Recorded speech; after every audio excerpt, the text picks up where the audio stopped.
Eu, Henrique, sou fundador da Next, que é uma agência de marketing full service e também dono de uma empresa de educação chamada Digitalize, uma educação focada para donos de negócios online. Foi o que eu trouxe para o digital depois de um período ali ganhando experiência. Esse é um pouquinho dos números que a gente tem hoje. Números mesmo, esse ano de 2026 nós vamos faturar algo em torno de 2 milhões. Se Deus quiser, no ano que vem a projeção é 5 milhões de faturamento ano. Quanto fácil é subir uma campanha? Putz, muito fácil. Precisa ter 30, 40 clientes querendo que eu suba a campanha, né? Você trazer resultado e você entender daquilo que você está fazendo. Então, até é fácil. Quanto fácil é você fazer um curso? Liga a câmera, sai falando abobrinha. Beleza, você fez um curso. Mas o quanto isso realmente é fácil de vender, de trazer retorno, de você mudar a vida de alguém de verdade, né? Isso foi uma coisa que me fez comprar de você. É uma coisa que acho que conectou a gente muito. Outras pessoas que te acompanham vão muito nessa mesma linha, assim. Você é um cara pé no chão. Você não é um vendedor de sonho. Você é um vendedor de verdade. Um vídeo que me pegou muito, que me marcou muito, é você e o Luigi falando de alguma merda que deu aqui. Perdemos o cliente. Puta, mano, é isso, entendeu? E eu fiz um vídeo sobre isso na semana passada, porque eu comecei a produzir os meus conteúdos faz muito, mas muito tempo. Eu sempre conto essa história que eu sempre tive vontade de produzir conteúdo, sempre tive vontade de ter uma audiência ali, uma galera pra poder conversar desses mesmos assuntos. Um aprendizado é focar mais na tua empresa do que no teu cliente. Isso não quer dizer que você vai entregar qualquer coisa pra ele, mas que se você só entregar o melhor pra ele e não tiver nada bom pra você, vai dar errado, provavelmente. A maioria das agências quebram por causa disso. Focam demais na entrega e muito pouco na venda, na geração de demanda dela mesma. Eu perdi muito dinheiro por causa de um sócio que eu tive. Cara, vamos falar do que vai acabar com o mundo? Agora, eu acho que daqui pra frente a gente vai ver trabalhos sendo substituídos. Bora lá, então. Mais um podcast aqui. Hoje estou com um cara que é meu mentor, um amigo que eu ganhei aí do digital, Henrique Ávila. Como é que você tá, meu irmão? Tô muito bem, agradeço a oportunidade de trocar uma ideia com você. Que isso. Estou num ambiente diferente aqui hoje, porque muito acostumado a fazer os meus conteúdos sozinho. E vamos trocar um papo agora. Quero saber o que você quer saber de mim. Cara, tudo. Tudo. Não, brincadeira. Mas, cara, vamos começar. Primeiro, eu que quero agradecer por você me receber. Acho que quem acompanha o Henrique já conhece esse cenário, então o Henrique tá me recebendo aí. E, cara, eu queria saber, na verdade, do seu início, assim, lá pra trás. Porque eu já conheço um pouquinho da sua história. Acho que você dá um pouco, algumas pílulas, às vezes, nos vlogs. Mas pra quem não te conhece, quem que é você? Como é que você começou? Vamos lá, vou contar hoje e vou contar um pouquinho como começou. Boa. Cara, eu vou contar um pouquinho sobre o que nós somos hoje. Então, eu, Henrique, sou fundador da Next, que é uma agência de marketing full service e também dono de uma empresa de educação chamada Digitalize, uma educação focada para donos de negócios online. Então, hoje eu vou falar um pouquinho dos números. Nós temos em torno e contando de 50 clientes aqui na Next. Estamos chegando a 50 clientes e, se Deus quiser, passando esse mês já. Boa. São pequenas e médias empresas que objetivamente querem vender mais através do online. Então, muitas vezes já vendem no presencial, no físico, ou já vendem serviços por indicação e querem vender online. E na Digitalize, que é a nossa empresa de educação, nós temos mais de, se eu não me engano, 800 donos de agência ou pessoas que querem montar agências, dependendo do produto que nós estamos. E isso é o que nós criamos aqui nesses últimos anos. Mas eu, Henrique, não comecei direto no digital. Eu tive uma pequena experiência antes com uma empresa física que eu tive ali pré-pandemia, que foi, na teoria, a primeira empresa que eu fundei e quebrei logo em seguida. E muito do que eu fiz lá foi o que eu trouxe para o digital depois de um período ali ganhando experiência e crescendo. Então esse é um pouquinho dos números que a gente tem hoje. Números mesmo, esse ano de 2026 nós vamos faturar algo em torno de 2 milhões. Se Deus quiser, no ano que vem a projeção é 5 milhões de faturamento ano. Excelente. E, cara, vamos um pouquinho antes aí agora de Next e Digitalize. Como é que foi esse seu primeiro negócio que você quebrou? Eu acho que essa é uma história bacana, porque fala, assim, sobre o que eu conheço de você, fala um pouquinho tipo de resiliência também, porque às vezes a galera que tem negócio, às vezes, tá num momento difícil, acho que tem a questão de você ter pivotado também, e mesmo assim ter persistido, né? Eu acho que eu gosto também de bastante nessa linha, assim, de...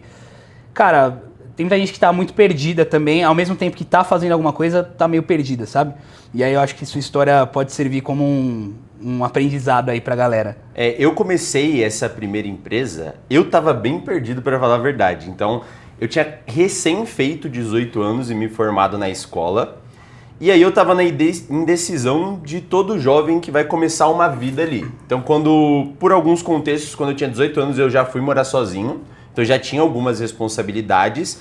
E na época, meio que me surgiu um empreguinho ali que era relacionado a vendas. Então, eu comecei a caiu no colo mesmo a oportunidade de ser representante comercial de bolsas infantis. Então, extremamente específico. Basicamente, o meu trabalho eu pegava o mostruário, as bolsas infantis, quem é pai e mãe sabe, bolsa maternidade ali, e eu ia de loja em loja de bebê tentar vender ali e eu ganhava 10% de comissão por cada venda que eu fazia para a fábrica. Isso já era uma prática daquele mercado, então uma maioria dos representantes já ganhavam 10%. E isso é uma coisa muito boa, assim, foi uma oportunidade muito boa que caiu no meu colo, porque isso me gerou algumas coisas. Primeiro, 10% de comissão, quando eu vendia pouco, era uma miséria. Mas quando eu acertava uma venda... muito. E aí eu consegui... A minha família já vinha desse nicho, então eu consegui meio que o que a gente chamaria hoje de uma base de leads, na época a gente nem sabia esse nome, uma base de clientes ali ativa. E eu comecei a ativar esses clientes e consegui rapidamente alguns clientes com 8 lojas, 10 lojas. E aí eu acabei saindo com pedidos grandes dali. Isso no ano de 2000, eu tinha acabado de fazer 18 anos, isso estava no ano de 2019 ali mais ou menos. Então 2019 eu fiquei trabalhando com isso durante alguns meses. Só que como felicidade pobre dura pouco, a empresa de bolsas que eu estava trabalhando, o meu prazo lá durou mais ou menos 1 ano e a empresa quebrou. Então, tipo assim, depois de 6 meses eu me vi sem aquela comissão, sem ter o que vender, tinha recém começado uma faculdade. E aí não é que um belo dia veio a ideia de montar o negócio. Eu só pensei aqui, beleza. Pode falar palavrão? Pode, lógico. Tô fudido. O que eu vou fazer agora?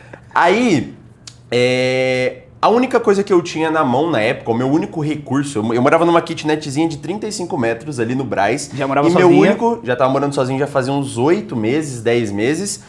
E meu único recurso era essa lista de clientes. Então essa é a abertura de clientes que eu tinha feito ali, que eram lojas infantil.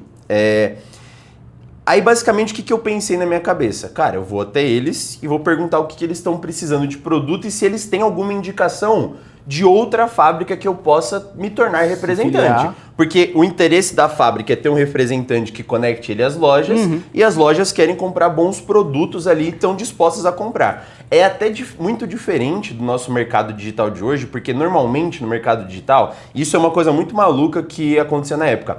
Não era difícil de vender para as lojas, porque elas já queriam comprar. Entendi.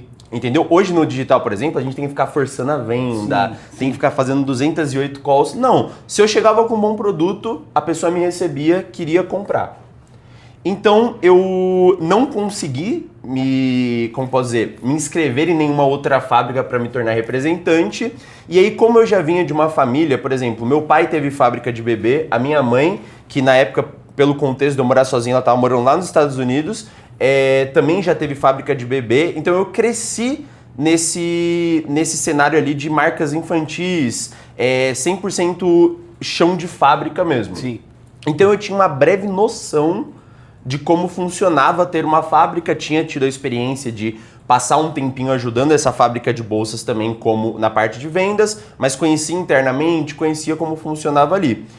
E aí eu tive a brilhante ideia, na verdade foi o que me sobrou na época, ou era procurar emprego, e foi a única vez que eu fiz uma entrevista de emprego, foi numa imobiliária. Os caras me chamaram pra fazer, trabalho de vendas também. Aí foi a primeira experiência, a pior experiência. Falei, cara, eu não quero isso daqui pra mim nunca na minha vida. Aí eu comecei a correr, cartão de crédito, fiz a primeira produçãozinha ali de alguns produtos infantis, fui realocando nessas lojas que eu conhecia ali, e comecei uma fabriquinha de bebê. Isso a gente tá ali ainda em 2019. Quando deu agosto de 2019, eu já estava começando a ter os primeiros bons pedidos ali.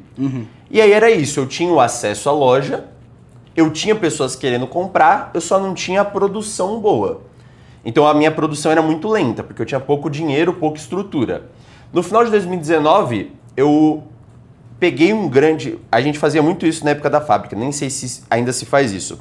Você pegava o pedido, então, por exemplo, e eu recebi um pedido grande. Você pegava um pedido de 30, 40 mil reais, ia no banco e o banco te antecipava, porque normalmente a loja paga 30, 60, 90. Sim, então a loja sim. te paga parcelado, só que é só quando você entrega, não é Entendi. quando ela pede. Entendi. Então pensa, eu demoro um mês para fazer o produto, então eu tenho que adiantar o valor, depois 30, 60, 90 para receber Pra em 3 receber. parcelas. Então eu vou receber... Cara, se eu demorar um mês aqui, eu demorei 90 dias para receber o dinheiro que eu investi na ponta.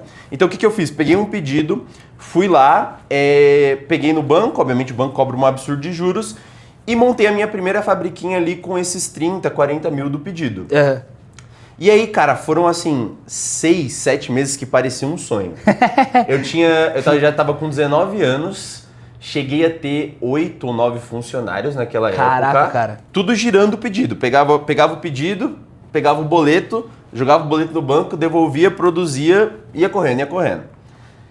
E aí começou a rodar, a gente terminou assim, cara, o ano de 2019 era um sonho ali, então eu já tava com 2 andares de fábrica, assim, foi muito rápido mesmo, ali você conhece, na Vila Guilherme.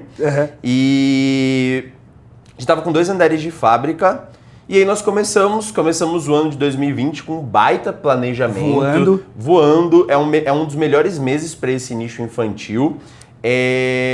E aí nós começamos voando, e aí janeiro muito bom, fevereiro muito bom, e aí se eu não me engano em abril, ali acho que foi dia 15 de abril se eu não me engano, 15 de abril, pandemia, fecha tudo. E aí tipo assim, cara, e aí tudo que eu tinha construído em poucos meses ali, que na minha cabeça já era muita coisa, para alguém de 19 anos, inexperiente, primeira experiência ali, era muita coisa. Praticamente foi mês seguinte a zero. Então, abril, fiquei aqueles 15 dias que todo mundo ficou em casa, depois fomos recebendo as notícias que íamos ficar mais tempo. Foi prolongando. Só que aí rolou uma coisa boa nesse período, que é, os primeiros 15 dias, eu passei como todo mundo naquela espera. Tipo assim, cara, tô esperando ver as próximas decisões, ver o que vai acontecer, já pensando, tipo assim, cara, nenhuma loja vai conseguir ficar fechada mais do que 15, 20 dias. Alguma coisa vai acontecer. E aí, como todo mundo viu, não acontecia nada, não acontecia nada. Só ia prolongando.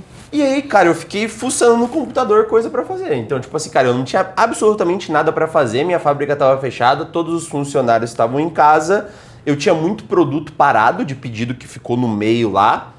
E aí foi a primeira coisa que eu comecei a fazer, foi fuçar na internet como que... Não era nem a pergunta como que se vendia online. Eu acho que eu estava aleatoriamente no YouTube mesmo e vi uma live sobre tráfego pago e venda online. Sim.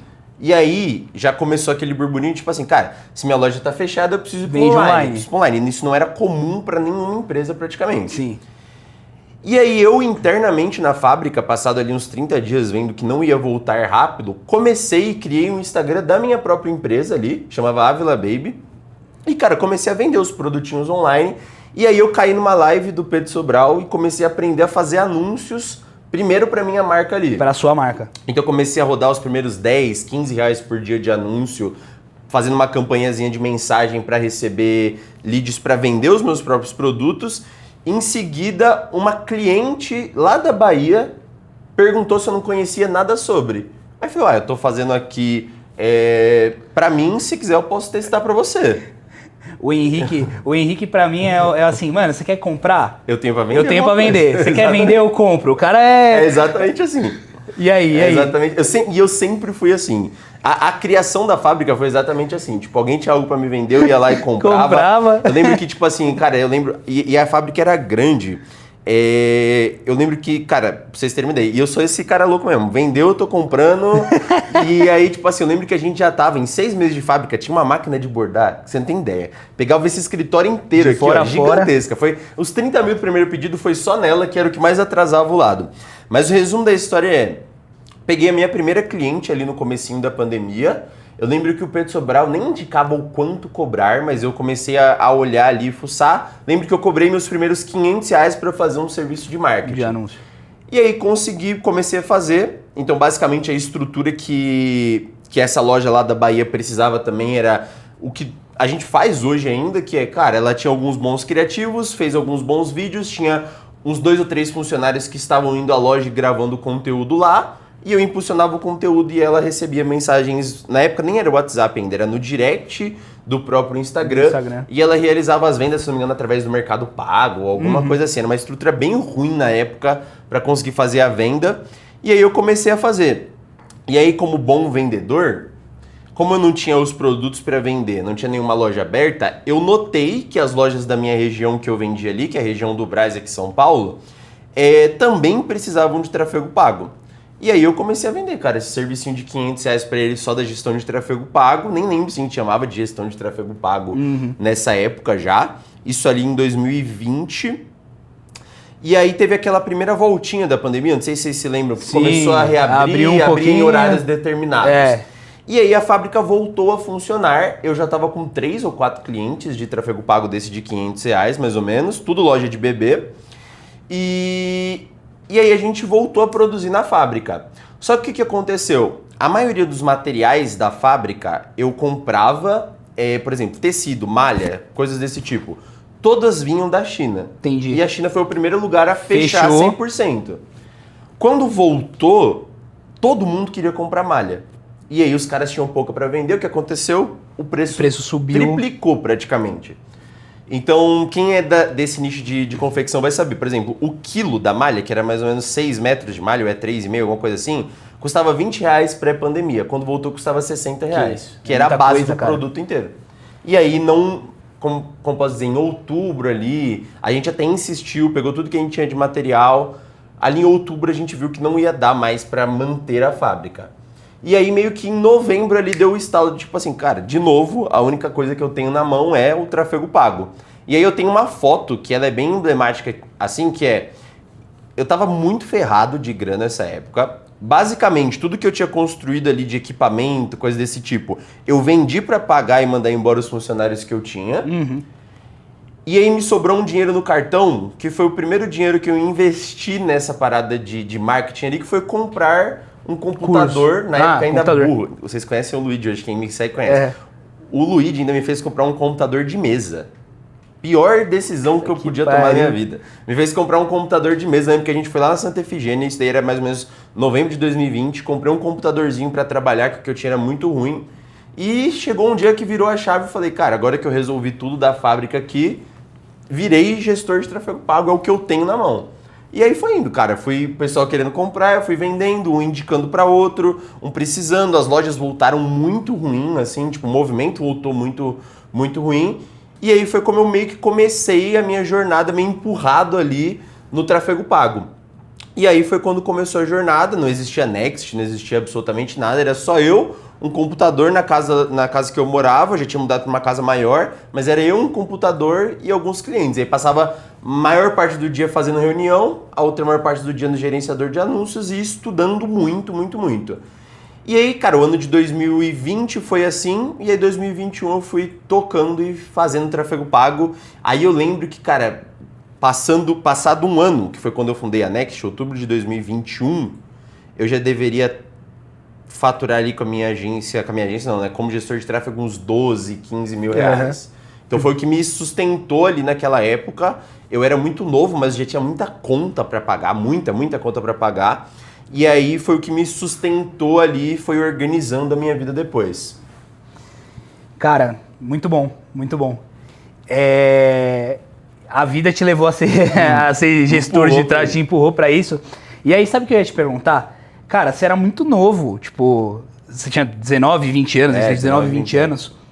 Como é que foi isso, assim, essa transição? Beleza, você conta de uma forma linear, mas como é que foi isso pra você, assim, mano? Na sua cabeça, o que passava, tipo... Porque, sabe o que eu fico pensando? Muita gente, acho que algumas pessoas, nesses momentos, elas crescem e, mano, vai muito pra cima, e tem gente que vai muito pra baixo, não sei se por experiências, não sei, mas ainda mais você, cara, muito novo e às vezes é aquilo, talvez você nem sabia o quanto de risco você tava correndo e só foi pra cima, ou como é que você pensou nesses momentos, assim? Ó, eu tenho a sensação que hoje a gente se prepara muito mais do que faz e planeja muito mais do que faz. Sim. Então, por exemplo, hoje você vai começar, por exemplo, cara, eu quero montar o meu curso, quero montar minha agência, quero abrir uma empresa. Cara, você se planeja, você procura pessoas para te auxiliar, você entende dos riscos, você tem um YouTube para pesquisar, coisas desse tipo. Exatamente. Na época, eu não tinha esse costume. Então, pelo que eu me lembro, assim, era meio que viver num dia após o outro. Ó, eu vou trazer um contexto da minha história, uma coisa particular. Quando eu tinha 18 anos de idade, minha mãe decidiu ir morar lá nos Estados Unidos, mora lá até hoje.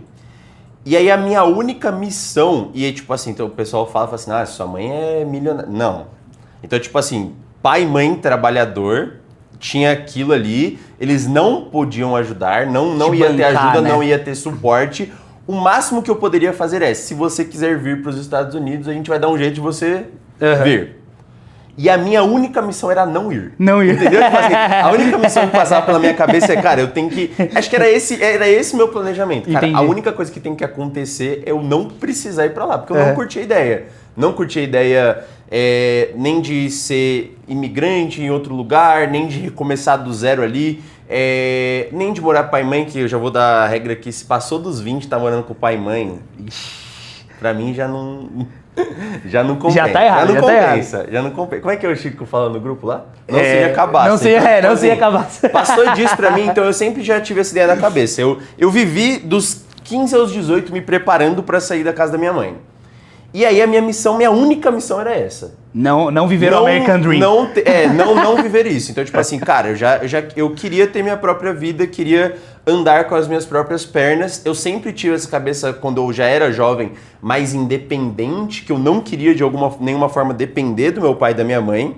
Então, na minha cabeça já era isso. Tipo assim, a única coisa que passava na minha cabeça é, você tem esse respaldo de que, tipo assim, cara, se acontecer qualquer merda aqui... Você vai lá para os Estados Unidos, muito provavelmente eu trabalharia na obra ou em alguma coisa ia ter que arrumar lá, que era a única coisa que eu não queria. Minha ideia sempre foi ficar mesmo atrás do computador ali e usar a cabeça para trabalhar, a mente para trabalhar mesmo. Mas eu juro para você, eu acho que hoje eu planejo muito mais e eu mitigo muito mais os riscos, porque eu acho que agora eu tenho muito mais a perder. Faz sentido. Porque na época eu não tinha nada a perder. Faz sentido. Eu tinha uma casinha de 35 metros. Tinha uns cartão de crédito lá que o máximo que ia acontecer era sujar o nome. Sim. Então, na época, eu nem planejava muito. E a vida foi levando. Eu acho que até hoje a gente pensa demais pra fazer. Na época, eu nem pensava. Tem que ir lá não sei aonde? Vai lá. Tem que ir lá. Hoje a gente pensa até demais. Tem um pouco até mais de frescura de fazer as coisas. Então, as coisas foram só acontecendo. Essa virada de chave de quebrar essa empresa, na teoria... E mudar para gestor de tráfego foi uma coisa extremamente natural. Tipo assim, cara, é isso que eu tenho, isso que eu tenho que fazer e não tem segredo. E aí foi indo naturalmente. Os passos de montar a agência, pegar um escritório, aí já foram passos mais preparados assim. Mais pensados. Mas a minha cabeça na época era muito particular disso. Tipo assim, cara, eu não quero precisar dos meus pais. Tipo assim, era muito esse pensamento. Puta, legal. E até só... puxando um gancho do que você falou, eu nem lembro onde que eu ouvi isso, mas, cara, pra você ver essas questões de risco, né, e de, às vezes, você fica travado, igual, questões de produção de conteúdo, que é muito comum, depois a gente chegar nessa parte, acho que eu mesmo me encaixo muito nisso, às vezes, de fazer as coisas mesmo, de tomar alguns riscos, eu já dei até esses conselhos para alguns amigos, que cara... De novo, não lembro onde eu vi isso, mas eu vi em algum lugar. Que é a teoria do pior cenário. Qual que é o pior cenário que pode acontecer? No seu caso, beleza. O pior cenário é, putz, vou para os Estados Unidos, mas... Que é um bom cenário, tipo, nem é no cenário tão ruim. Você só não queria, mas você... Beleza, você tinha um pai, uma mãe... Eu cheguei a passar 6 meses lá, nesse período teve uns piores cenários. Tipo, assim, teve a tentativa de, será que compensa ir? Eu ir para lá? Não compensou. Tipo, eu fui e vi... Cara, quando eu fui, eu passei 4 ou 5 meses lá. Quando eu vi, eu falei, cara... Não é isso que eu quero, Eu voltei com o dobro de vontade e a Next foi fundada 2 meses depois dessa volta. No ano de 2021 eu passei e falei, cara, não é isso que eu quero. Tipo assim, não é isso que eu quero. E aí eu voltei e fundei a Next estruturando a agência ali. Mas a gente tem esse medo, né? Tipo, quando... Essa situação do pior cenário, pensando agora, pra mim, por exemplo, eu tenho uma filha pequena... Hoje muda um pouco, né? Muda muito. Mas eu penso assim, hoje você tem mais estrutura. Então o seu pior cenário não vai ser o pior cenário que foi lá atrás. Não. Entendeu? assim, o pior do pior é tipo assim, você vai perder tudo. Aí é realmente, tipo... Aí é uma boa. Mas o pior cenário de uma forma natural é tipo assim, sei lá, putz, cara, você vai ter que abrir uma outra empresa, enfim, entendeu? Você tem uma outra estrutura, eu penso muito nisso, sabe? Porque às vezes a pessoa não tem nada, é isso. A pessoa não tem nada e ela fica com medo de perder nada. Tipo, exatamente. E aí não faz nada e acaba nunca... Ó, eu falo muito isso... Por exemplo, eu entrego uma mentoria, muitas vezes, por exemplo, você participou dessa mentoria. Eu tenho vários alunos que estão ganhando dinheiro e tem medo de investir no próprio trabalho, na própria agência. A maioria de vocês, na verdade, que vem desse mercado de agência, produzem conteúdo, são assim... É o medo de perder algo que vocês nem têm ainda, entendeu? Exato. Tipo assim, é o medo de perder algo que vocês nem têm. Então, assim, na minha cabeça, esse foco no trabalho que eu tinha no começo, inclusive é uma coisa que, assim, a gente só vem contar história feliz, né? Uhum. Mas várias vezes eu olho pra mim e eu tento recuperar o menino de 18 anos lá, entendeu? Tipo assim, que eu falo assim, mano, cadê toda aquela vontade? Cadê, né? toda aquelas ideias? Cadê toda aquela força de trabalhar? Porque hoje a gente tem já uma estrutura mais robusta e pesa muito o mental, assim, sabe? O cansaço mental, a quantidade de reuniões. Só que naquela época era muito pior. Era muito pior, muito pior. Porque a sua preocupação era o que você não tinha, né? Exatamente, era o que não tinha. O trabalho que eu tinha anteriormente era muito complexo de ser executado. Então, hoje é muito mais fácil e me falta, às vezes, aquela energia de 6, 7 anos atrás que eu tento vir e mexe, recuperar e fico na minha mente. Falo assim, cara, eu precisava daquela energia daquela época, que é o que o pessoal fala do day one, né? Tipo assim, cara, é a energia do começo ali, daquela empolgação do começo. Às vezes ela faz falta ali. Então, esse medo prende muita gente e deixa muita gente acomodado também. Total. E aí até dentro disso que você falou, tem uma coisa que o Ícaro de Carvalho falou em uma das lives lá, eu nunca esqueço isso, que é, cara, uma hora, eu acho que essa questão do não investir passa muito pela galera que tá no digital, que abre agência, enfim, porque a galera não quer investir no negócio, porque fica muito com aquela cabeça de que só vai tirar dinheiro, sabe? Você só tira dinheiro da internet. E o cara de Carvalho falou assim, cara, você só vai ganhar dinheiro quando você devolver dinheiro pra internet, entendeu? Tipo, investir em tráfego, investir em pessoas que sejam pra fazer as coisas pra você. Porque é isso, né? Se você parar pra pensar, e é essas analogias que eu fui fazendo, né? Às vezes a gente acaba entrando muito na bolha do que a gente consome, mas... Exemplo, quando você foi abrir sua fábrica, você teve que meter 40 mil. Mano, muito entendeu? muito mais. Eu parcelei cartão até umas horas, era a parcela que não via mais. E aí, como a gente só compra um computador, às vezes já tem um computador e começa a fazer um design, começa a fazer uma edição de vídeo, coisas que você hoje gasta pouquíssimo. Você gasta a assinatura pra você fazer, sabe? E já consegue fazer algum dinheiro com aquilo. Eu acho que tem essa sensação de que você... né, é só o dinheiro vindo. E, na verdade, cara, se você quer ter um negócio... É um negócio, né? Então, mas aí é que tá o problema. O pessoal, quando vai montar principalmente um negócio online, devia ter um pouquinho mais da mentalidade do físico. Sim, total. Porque, na minha visão, é isso que falta.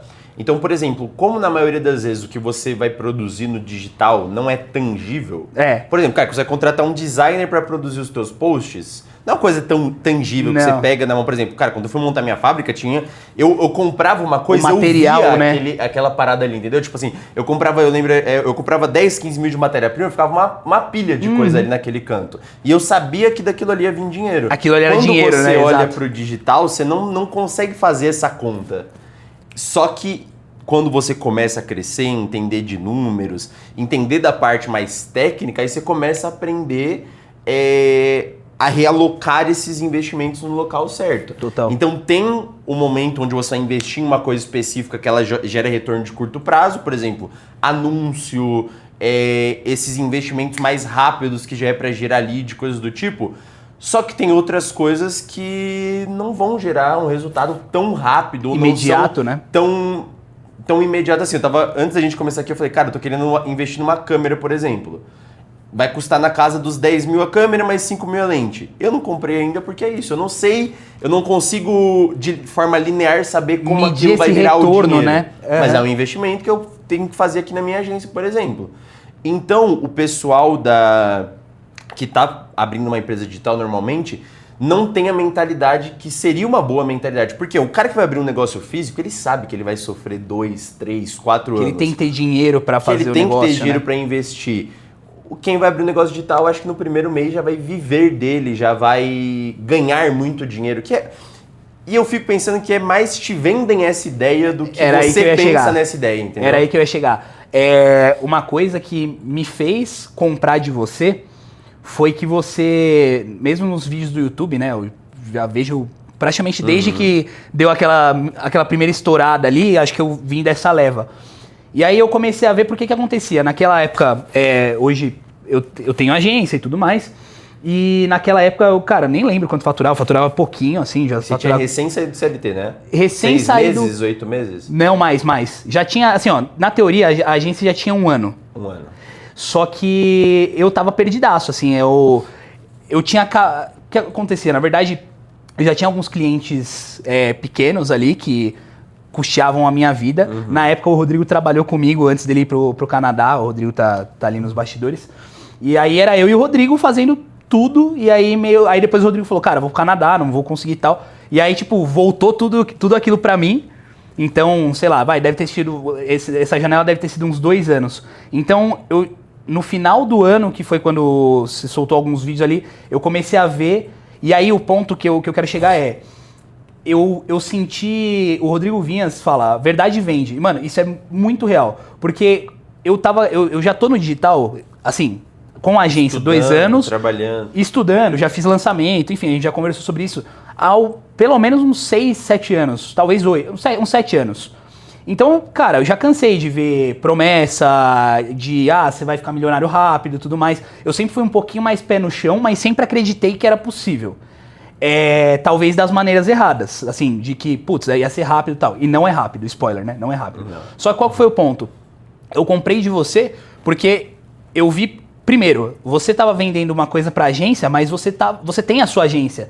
Então, tipo assim, você tava falando sobre coisas que você estava vivendo naquele momento e que pra mim fazia sentido. Eu falei, putz, eu quero chegar onde esse cara tá e me parece que ele tá falando coisas que fazem sentido, tipo, algumas dores que você talvez citou no vídeo, não vou lembrar agora precisamente, mas isso me fez falar, cara, isso faz sentido. Por quê? Porque na internet o problema é esse, né? Cara, falar até papagaio fala e você, mais do que eu, conhece muita galera que, puta, aluga carro, faz um monte de pataquada. Alphaville, que é o que mais tem. Mentiroso e vendedor de curso aqui sai... Vai cair na cortina, que vai cair atrás da cortina. Se balançar aqui, vai cair um. Então, assim, eu acho que o problema, obviamente, é dos nossos colegas de profissão nesse sentido, né? Que vendem muito isso. Então, eu imagino que vem muita gente já com essa cabeça também conversar com você. Mas é isso, assim, acho que o que me fez comprar de você foi justamente essa verdade. De, tipo assim, em momento nenhum você tava falando, cara, você vai faturar milhares de reais. A promessa inicial era até assim, cara, é possível que você chegue nos seus 10K, não rápido, né, mas assim, de uma forma estruturada com o que eu tô ensinando. E pra mim aquilo fez muito sentido, porque você fala, cara, uma promessa que não é maluca, faz muito sentido, acho que muita gente fica nessa... nesse, putz, virei gestor de tráfego, enfim, a vida me levou a ser designer, a ser editor de vídeo, por isso que eu achei legal de você contar a sua história. E, cara, e aí volta nisso que a gente tá falando. Eu acho que o problema hoje, e acho que vai continuar por muito tempo, e eu abomino isso cada vez mais, até pessoas que eu acompanhava, eu meio que deixei de acompanhar porque começa a me incomodar esse discurso da facilidade que as coisas são. E eu era esse cara no sentido assim, putz, eu sempre achei as coisas muito fáceis, assim, puta, é fácil fazer isso, é fácil. Só que, cara, pode ser fácil executar, exemplo. Quanto fácil é subir uma campanha? Putz, muito fácil. Só que é ter 30, 40 clientes querendo que você suba a campanha, né? E você trazer resultado, e você entender daquilo que você está fazendo. Então, até é fácil. Quanto fácil é você fazer um curso? Cara, liga a câmera, sai falando abobrinha. Beleza, você fez um curso. Mas o quanto isso realmente é fácil de vender, de você trazer retorno, de você mudar a vida de alguém de verdade, né, genuinamente. Então, isso foi uma coisa que me fez comprar de você, é uma coisa que acho que conectou a gente muito, que é essa questão, assim, acho que outras pessoas que te acompanham vão muito nessa mesma linha, assim, você é um cara pé no chão, que você não é um vendedor de sonho, você é um vendedor de verdade, tipo assim, um vídeo que me pegou muito, que me marcou muito, até uma coisa que eu lembrei, é você e o Luigi falando de alguma merda que deu aqui, E assim, perdemos o cliente. Fala, puta, mano, é isso, entendeu? Não, e eu fiz um vídeo sobre isso na semana passada, porque eu comecei a produzir os meus conteúdos faz muito, mas muito tempo. Eu sempre conto essa história que eu sempre tive vontade de produzir conteúdo, sempre tive vontade de ter uma audiência ali, uma galera para poder conversar desses mesmos assuntos, mas demorou muito tempo para dar certo. Então eu produzi conteúdo 2021, 22, 23 e metade de 2024 sem quase nada de resultado. Eu tinha o quê? 1.000 seguidores, 1.500 seguidores ali. E aí houve uma viradinha de chave ali de algumas estratégias que a gente queria executar aqui, até investimentos que a gente fez, por exemplo, esse espaço físico aqui não existia, foi bem na virada de tipo assim, cara, vamos pegar um cantinho pra gente gravar o nosso conteúdo, fazer as nossas coisas, experiências com os outros clientes que vendiam infoproduto, mentoria e coisas desse tipo. Foi bem intencional, né? A gente tinha, então foi bem intencional pegar um local pra gente ter um espaço para fazer nossas gravações, nossos conteúdos.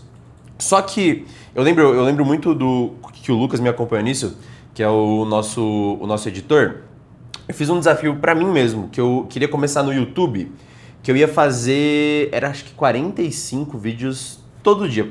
Durante 45 dias eu ia postar 45 vídeos.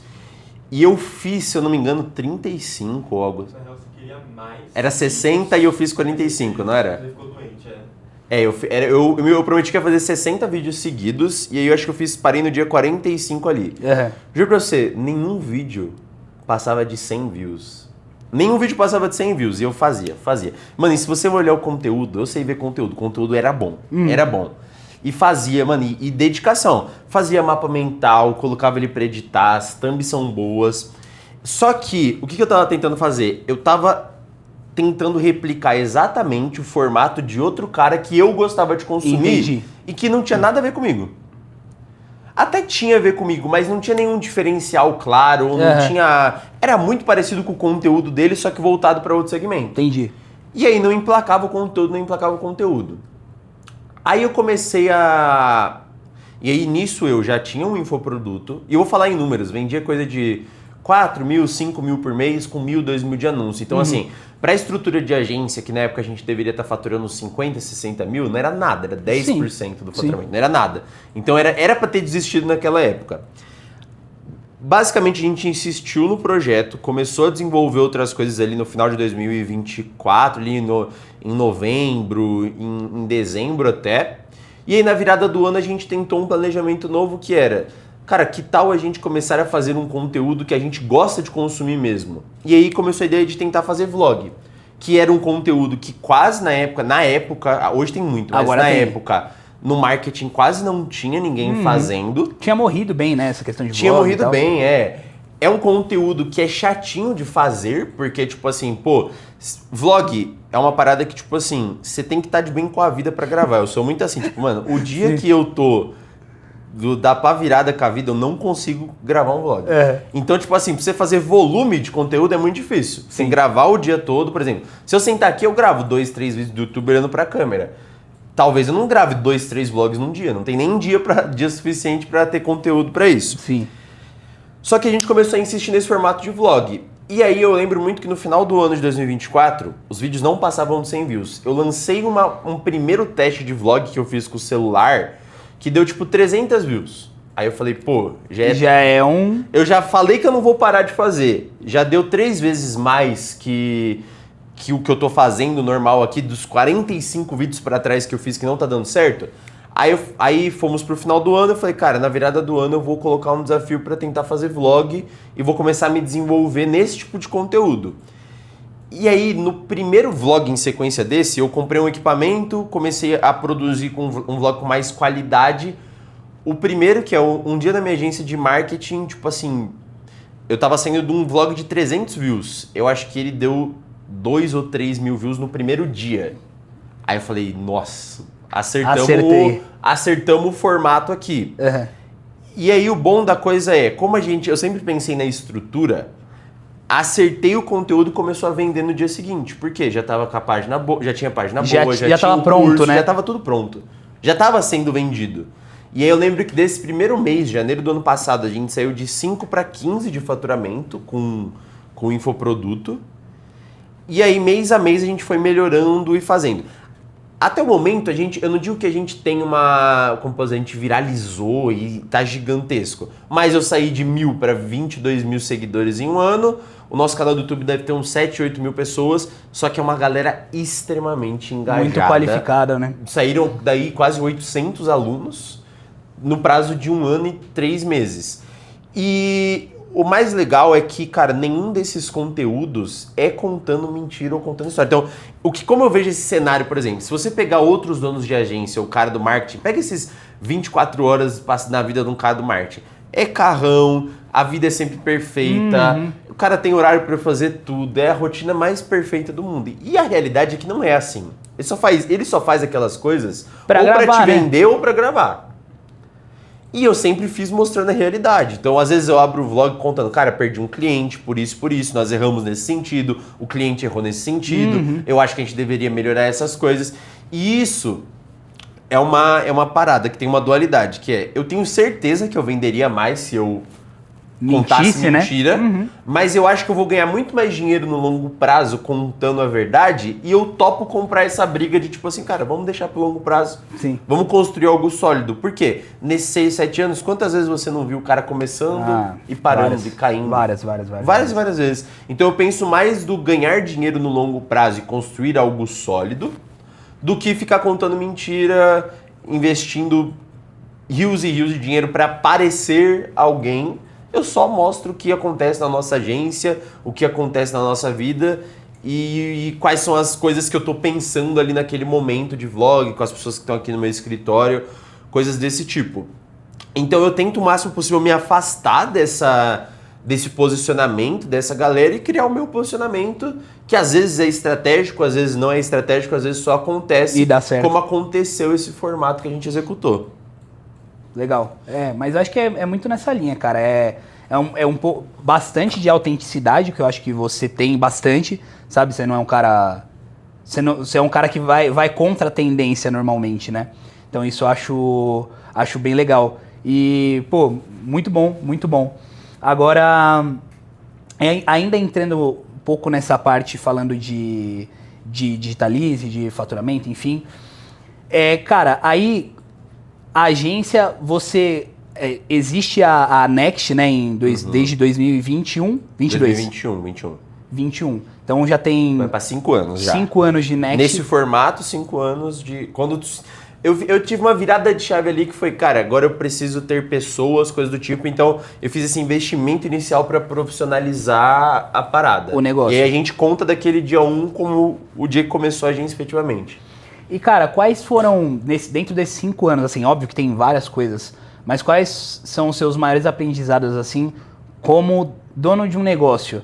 Até emendando já em uma outra pergunta para ficar mais fácil. O que você acha que diferencia, a gente pode levar isso para negócio de um modo geral, mas o que você acha que diferencia uma agência que dá certo de uma agência que não dá certo ou fica patinando muito, sabe? Eu acho que eu sei qual vai ser a sua resposta, depois a gente entra nela, mas... Fala você primeiro. Eu vou falar dos aprendizados e já vou emendar com o que dá certo e o que dá errado na minha visão. Desde 2021, quando a gente abriu a nossa agência, coisas que eu vi de outras agências e coisas que eu vi na minha agência. Número 1, estamos aqui falando quase de 5 anos. Durante os 2 ou 3 primeiros anos, eu só focava no meu cliente. Então, tipo assim, esquece posicionamento de Next, de Henrique. Por isso que eu começava a produzir conteúdo, parava de produzir conteúdo, porque eu estava extremamente focado nas entregas, na entrega do meu cliente. Tanto porque nós tínhamos uma equipe e uma organização ruim, então eu não tinha os processos que eu tenho hoje, eu não tinha 100% das pessoas da minha equipe não estavam compradas naquela briga que a gente tinha do crescimento. Normalmente o cliente da agência, isso é um problema do mercado, na minha visão. Do mercado, assim, dessa relação de agência-cliente. Que a agência está prometendo e o cliente também está prometendo algumas coisas que ambos não podem cumprir. Não conseguem cumprir. Entendeu? Então, tipo assim, eu acho que tem um lado errado da agência e tem um lado errado do cliente.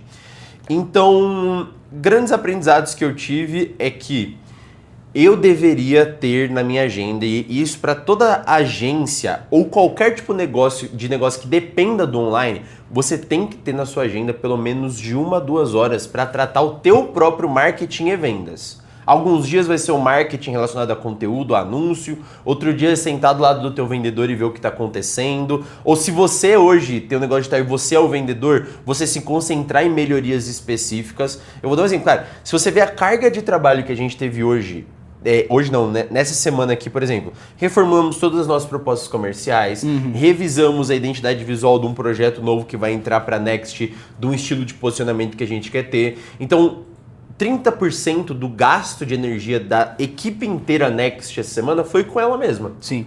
Como tornar ela o principal cliente.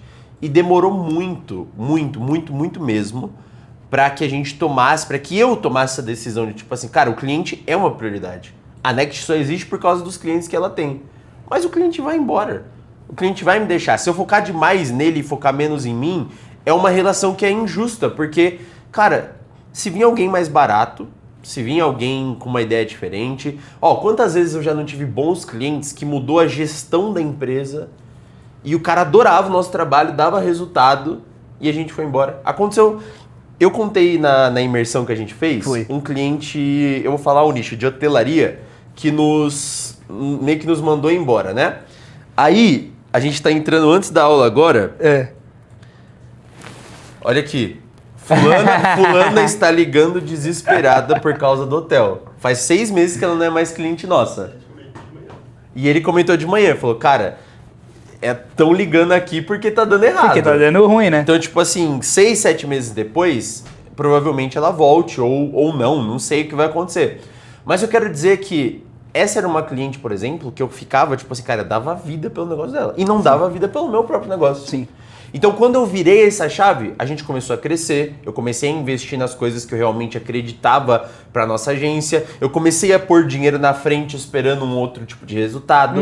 Até aquele momento, eu não investi nos meus próprios anúncios da minha agência, na minha divulgação. Então, são coisas que um aprendizado é focar mais na tua empresa do que no teu cliente. Isso não quer dizer que você vai entregar qualquer coisa para ele, mas que se você só entregar o melhor para ele e não tiver nada bom para você, vai dar errado, provavelmente. E a maioria das agências quebram por causa disso. Focam demais na entrega e muito pouco na venda, na geração de demanda dela mesmo. Segunda coisa, que foi uma questão extremamente importante, eu perdi muito dinheiro por causa de um sócio que eu tive. Sim. Então, assim, na questão societária, hoje eu, Henrique, sou um cara meio, tipo assim, cara, sócio meio e a palavra avesso, Henrique, né? Tão distantes, eu virei meio avesso. Mas se for fazer, tem que fazer muito bem feito, muito bem combinado. Você tem que pensar na estrutura da forma correta. Você tem que almejar crescer muito para ter um sócio, porque, por exemplo, uma agência que fature 50, 60 mil com 2 sócios, ambos vão ser duros, não vão ganhar dinheiro. Sim. Então tem que ter um planejamento muito bom das tarefas, de como vai ser executado, como o dinheiro é dividido, principalmente se for uma sociedade 50-50 ali. Então tem que avaliar muito bem para não ter conflito. E esse conflito vai atrapalhou aqui, me deixou uma dívida muito grande que eu paguei ali para esse outro sócio sair, e é uma coisa que eu não faria novamente na minha agência, nem se um cara gigantesco bater aqui na minha porta eu faria isso. Então acho que esses são os principais aprendizados, focar demais na minha operação, mais do que nas dos clientes. Essa questão societária é muito importante para mim, muito importante mesmo.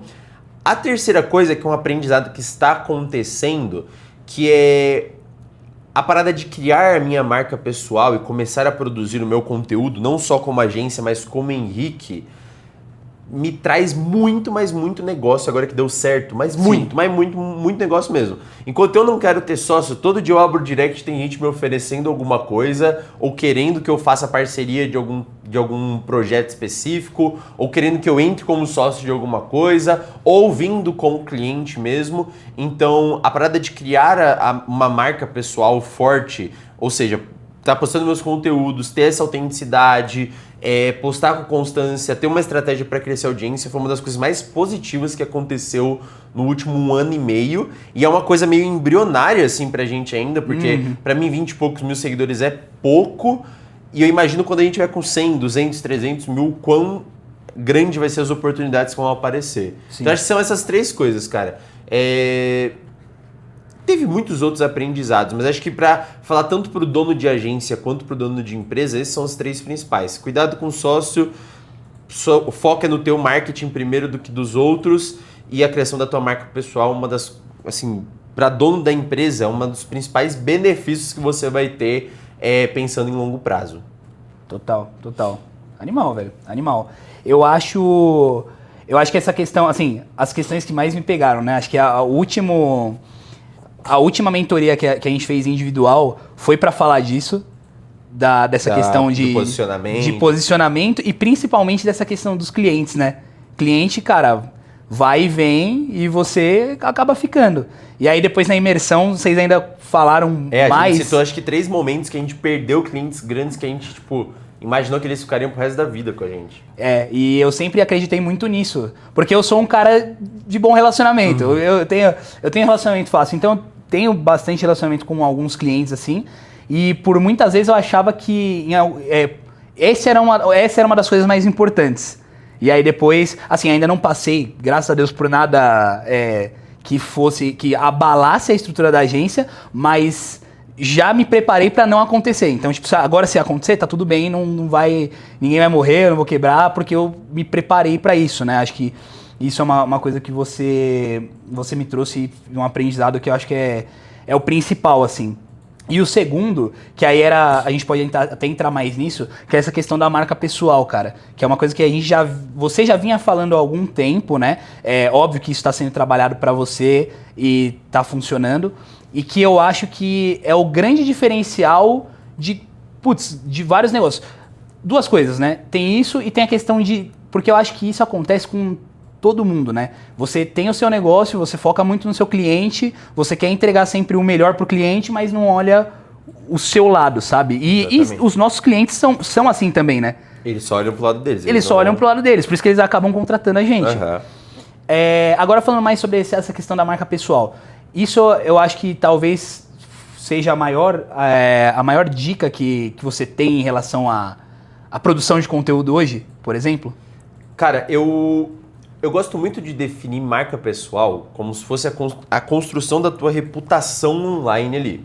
Então, como a gente estava falando, essa questão de você priorizar comprar de pessoas verdadeiras, da gente ver esse movimento de grandes marcas também colocando ou influenciadores ou o próprio dono indo à frente da construção da marca, eu acho que essa reputação digital é positiva em vários sentidos. Coisas que eu tomaria cuidado. A maioria dos grandes influenciadores ou marqueteiros que vão te vender a ideia de que você deve criar uma marca pessoal, normalmente vendem serviço ou infoproduto ou mentorias, coisas do tipo. Uhum. Para esses tipos de serviço, marca pessoal é essencial e talvez seja 100% do trabalho que deva ser realizado. Mas eu sempre gosto de tomar cuidado com a comunicação do fato de que eu também não acho que é para todo mundo, saca? Eu acho que tem mercados que são... que deveriam ter uma marca pessoal à frente e outros que deveriam enfocar em outras linhas de produção. Então, por exemplo, o cara que fabricou esse tripé aqui que a gente tá falando, o dono da marca desse microfone, não precisa de uma marca pessoal. Sim. Ele precisa vender, ele precisa de canal de venda, ele precisa de outros tipos de investimento. Outro esquema. A qualidade por si só já vai vender por ele.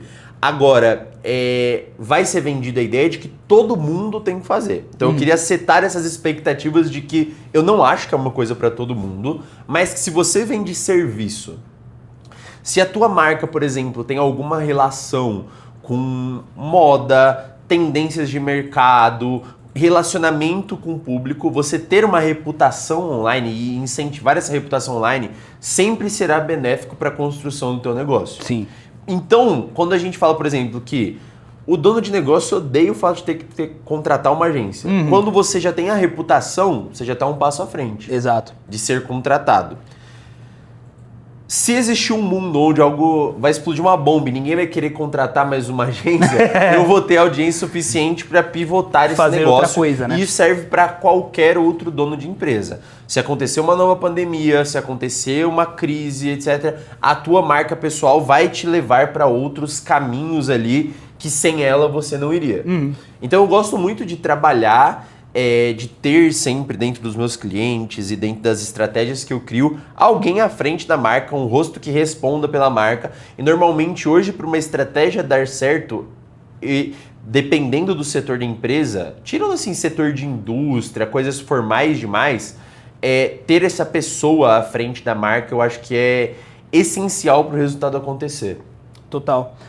Até eu fiz um vídeo falando sobre isso, depois assistam aí no meu canal no YouTube, que é justamente falando sobre essa questão de seguidores versus ganhar dinheiro, que ainda é uma coisa que a galera associa muito e a gente sabe que não faz sentido nenhum. Óbvio, se você tem mais seguidor vai ser mais fácil, mas não significa que é isso que vai te fazer vender mais. E aí, associando essas coisas, porque qual que é a regra? A regra é fazer, por exemplo, o que a Next já está fazendo. Imagina que não existe Henrique, mas você já posiciona seus anúncios, cara, iria gerar clientes, você teria talvez não a mesma demanda, mas você teria demanda, você já geraria essa demanda para você, para o seu comercial atender. A regra é essa, o mundo ele funciona assim, ó, já existem negócios que o cara tem um comercial que a obrigação, alguns clientes, né, nossos são assim, clientes meus são assim, então ele precisa de geração de demanda. Qual que é a exceção? É a doutora não sei o que, cara, é meio blogueirinha que conseguiu criar a marca pessoal dela para que ela... mais demanda que ela gere mais demanda, que ela vai conseguir cobrar um preço mais alto, mas essa é a exceção. Tipo assim, imagina se todas as dentistas, entendeu, fossem... Não ia funcionar. E isso acontece porque eu relaciono muito com a individualidade mesmo. Porque você é um cara, eu sou outro cara. Se eu tenho mais dificuldade de falar com a câmera, cara, e ficar me forçando só a criar marca pessoal e tal, talvez vai ser um martírio pra mim e o melhor caminho seria a energia e o tempo, talvez o dinheiro que eu tô gastando em fazer isso, fazer uma estrutura pra, cara, investir em anúncios, fazer bons anúncios, deixar ali uma estrutura comercial. Mas eu queria muito que o cliente tivesse essa visão. Essa visão, é muito difícil explicar isso pro cliente.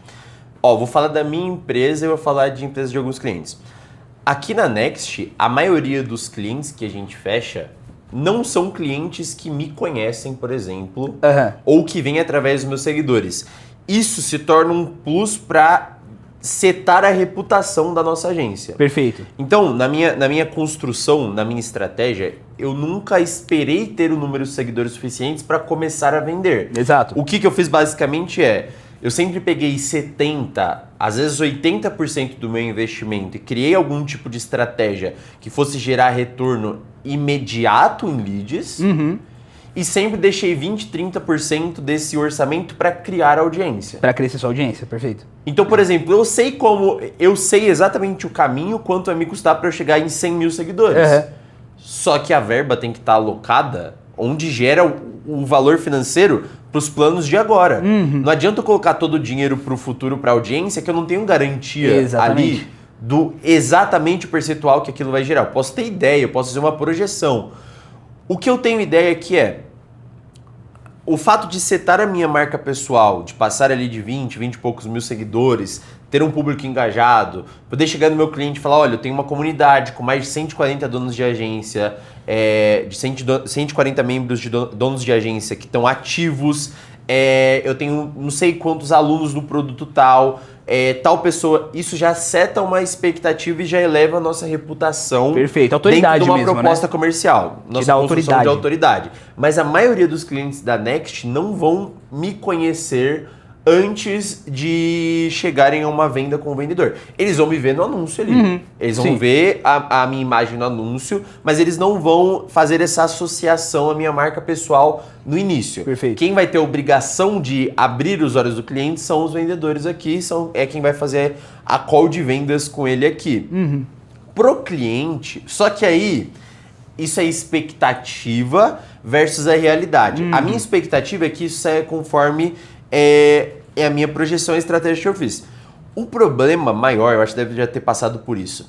E vários alunos passam por isso. O problema maior vamos dar o mesmo exemplo que você falou, uma clínica odontológica, por exemplo. Perfeito. Então, tem clínica odontológica que faz lente lá, faz resina, por exemplo. Uma lente de resina no mercado, com uma pessoa, com uma blogueirinha que tem audiência, coisa do tipo, vai custar 25, 30 mil reais. Exato. E a doutora, que ela é um pouco conhecida no bairro dela, ela já recebe indicações suficientes para fazer 2, 3, 4 no mês. O maior problema é que quando ela vai pro digital, ela tem a mesma expectativa da indicação que ela recebia ali do bairro dela, das pessoas que conheciam ela. E aí isso conflita muito, porque ela já espera, é a mesma coisa, então porque eu tenho 20 e poucos mil seguidores, meu trabalho não é mais 2 mil por mês, 3 mil por mês, é 7 mil, é 8 mil, mesmo sendo uma empresa minúscula que eu tô atendendo ali. Não vai dar certo. Não faz sentido, né? Não conversa. Fazer sentido. Então, a expectativa dos clientes, muitas vezes, vindo do offline ali, é um dos maiores conflitos que a gente vai ter entre agência e o dono de empresa. Exatamente. Porque ele espera algo que ele não tem hoje. Ele espera uma relevância que às vezes ele tenha no off, que vai ser transferida para o on e ele não vai ser transferida naturalmente. Exatamente. E ele não quer investir. E aí é isso que mais pega. Que é, se o cara tivesse a mesma mentalidade do dia que, por exemplo, cara, na minha visão, levar uma empresa pro digital é igualzinho a abrir uma empresa do zero. Sim. Porque você vai ter que setar ali, é como se, cara, o aluguelzinho que ele pagava no começo pro espaço da empresa dele é o aluguelzinho que ele deveria pagar de anúncios ali e que ele nem entende isso, entendeu?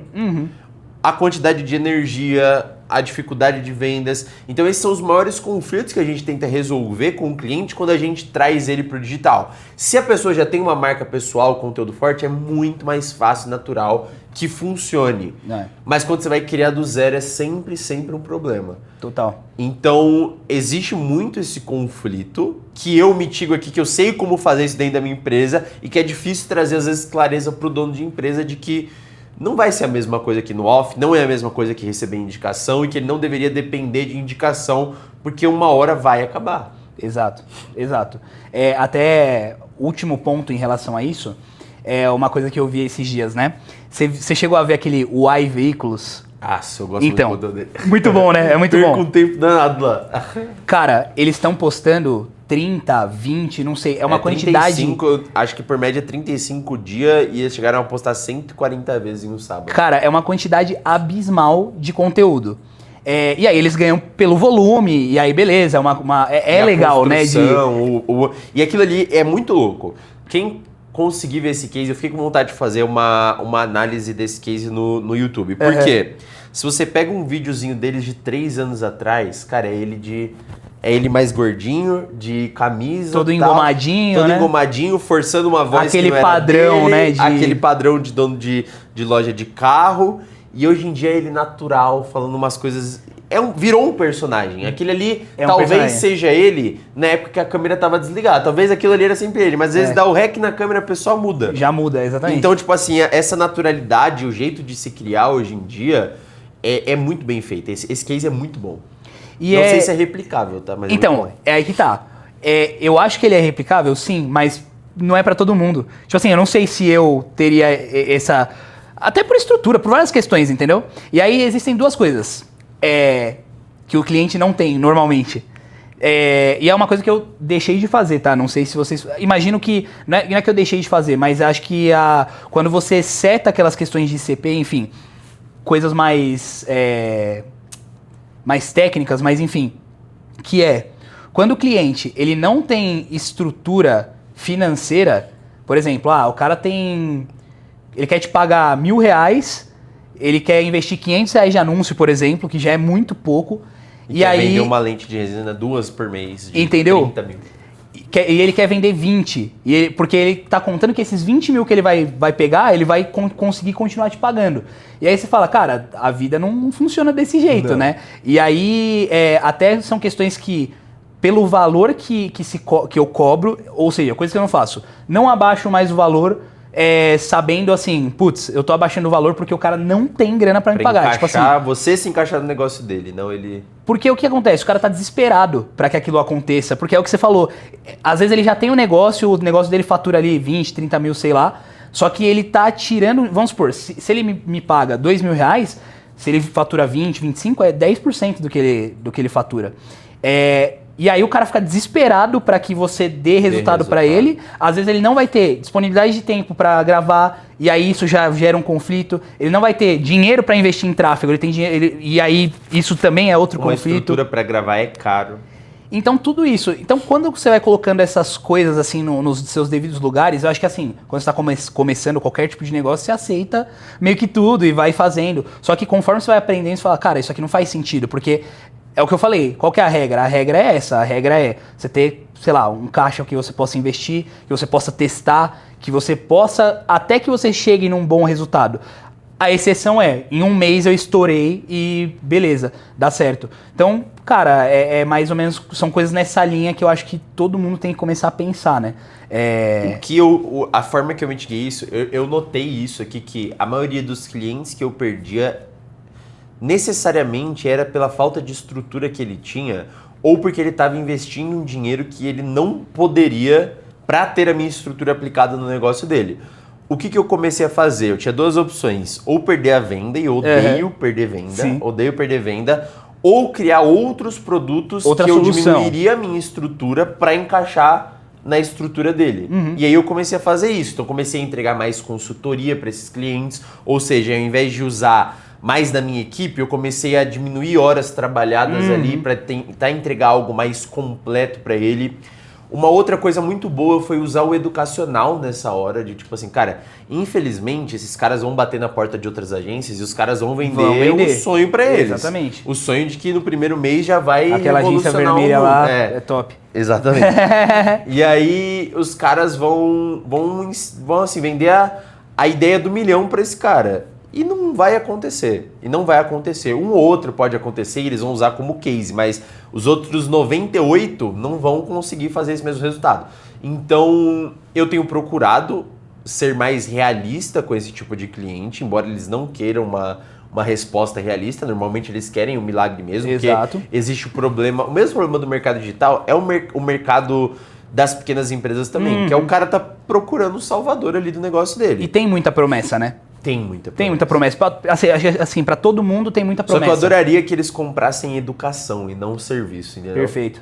Tipo assim, eu adoraria que eles comprassem de uma forma onde eles usam... Por exemplo, vamos supor, o cara tem ali uma verba de no máximo R$2.000. Não faz sentido ele pagar R$1.500 numa agência e gastar R$500 em tráfego. Total. Era melhor ele guardar esses R$2.000 e aprender e ele mesmo tentar executar. Total. Que eu acho que é o que o cara da Y Veículos fez, por exemplo. Exatamente. Ele não investe em tráfego até hoje, fez tudo orgânico. Hoje é uma estrutura maior. Mas quando ele começou, o que ele precisou? De um salário de um menino de 2 ou 3 mil lá no fundão, acho, de Minas Gerais lá. Exato. Que gravava ele o dia todo lá. Não teve uma estratégia mirabolante, não teve uma agência gigantesca por trás. Então, assim, eu gosto muito de defender o mercado de agência, ao mesmo tempo que eu gosto de ser realista. Entendeu? Sim. Tipo assim, ser realista. Tem clientes que são para uma agência e tem clientes que não. Tem clientes que deveriam ter uma agência e tem clientes que não. Total. Entendeu? Como a gente mesmo tem clientes que a gente deveria pegar e tem outros clientes que a gente não deveria pegar.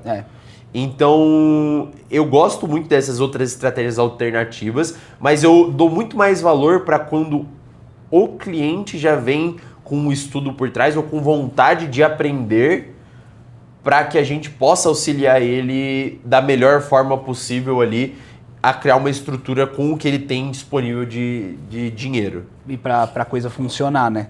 Exatamente. Rick, indo aí mais ou menos pros finalmente, tem algumas perguntas que eu quero te fazer ainda, mas, cara, vamos falar do que vai acabar com o mundo? Do que vai fazer a gente virar escravo de novo? Não, tô brincando. Cara, agora você tem falado bastante sobre isso.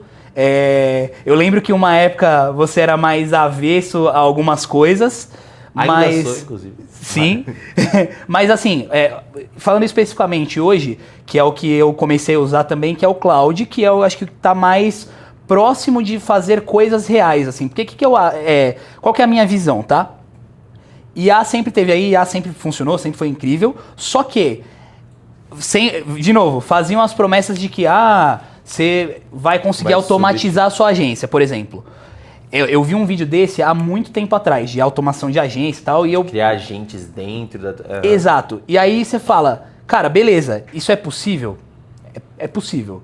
Só que era uma complexidade muito grande. Tipo assim, não era uma coisa comparado a alguma coisa que você... A desenvolver um aplicativo, igual era antigamente, você precisava de desenvolvedores. Obviamente era muito menor. Só que não era uma coisa que eu e você, por exemplo, que a gente tem, cara, milhares de tarefas no dia que a gente ia conseguir realmente parar e produzir uma agência automatizada. Por quê? Porque você tinha que ligar o GPT com não sei o que lá, e Tinha não que era... codar algumas coisas que eu não sei, por exemplo. Que eu não sei codar, exatamente, eu também nessa mesma linha.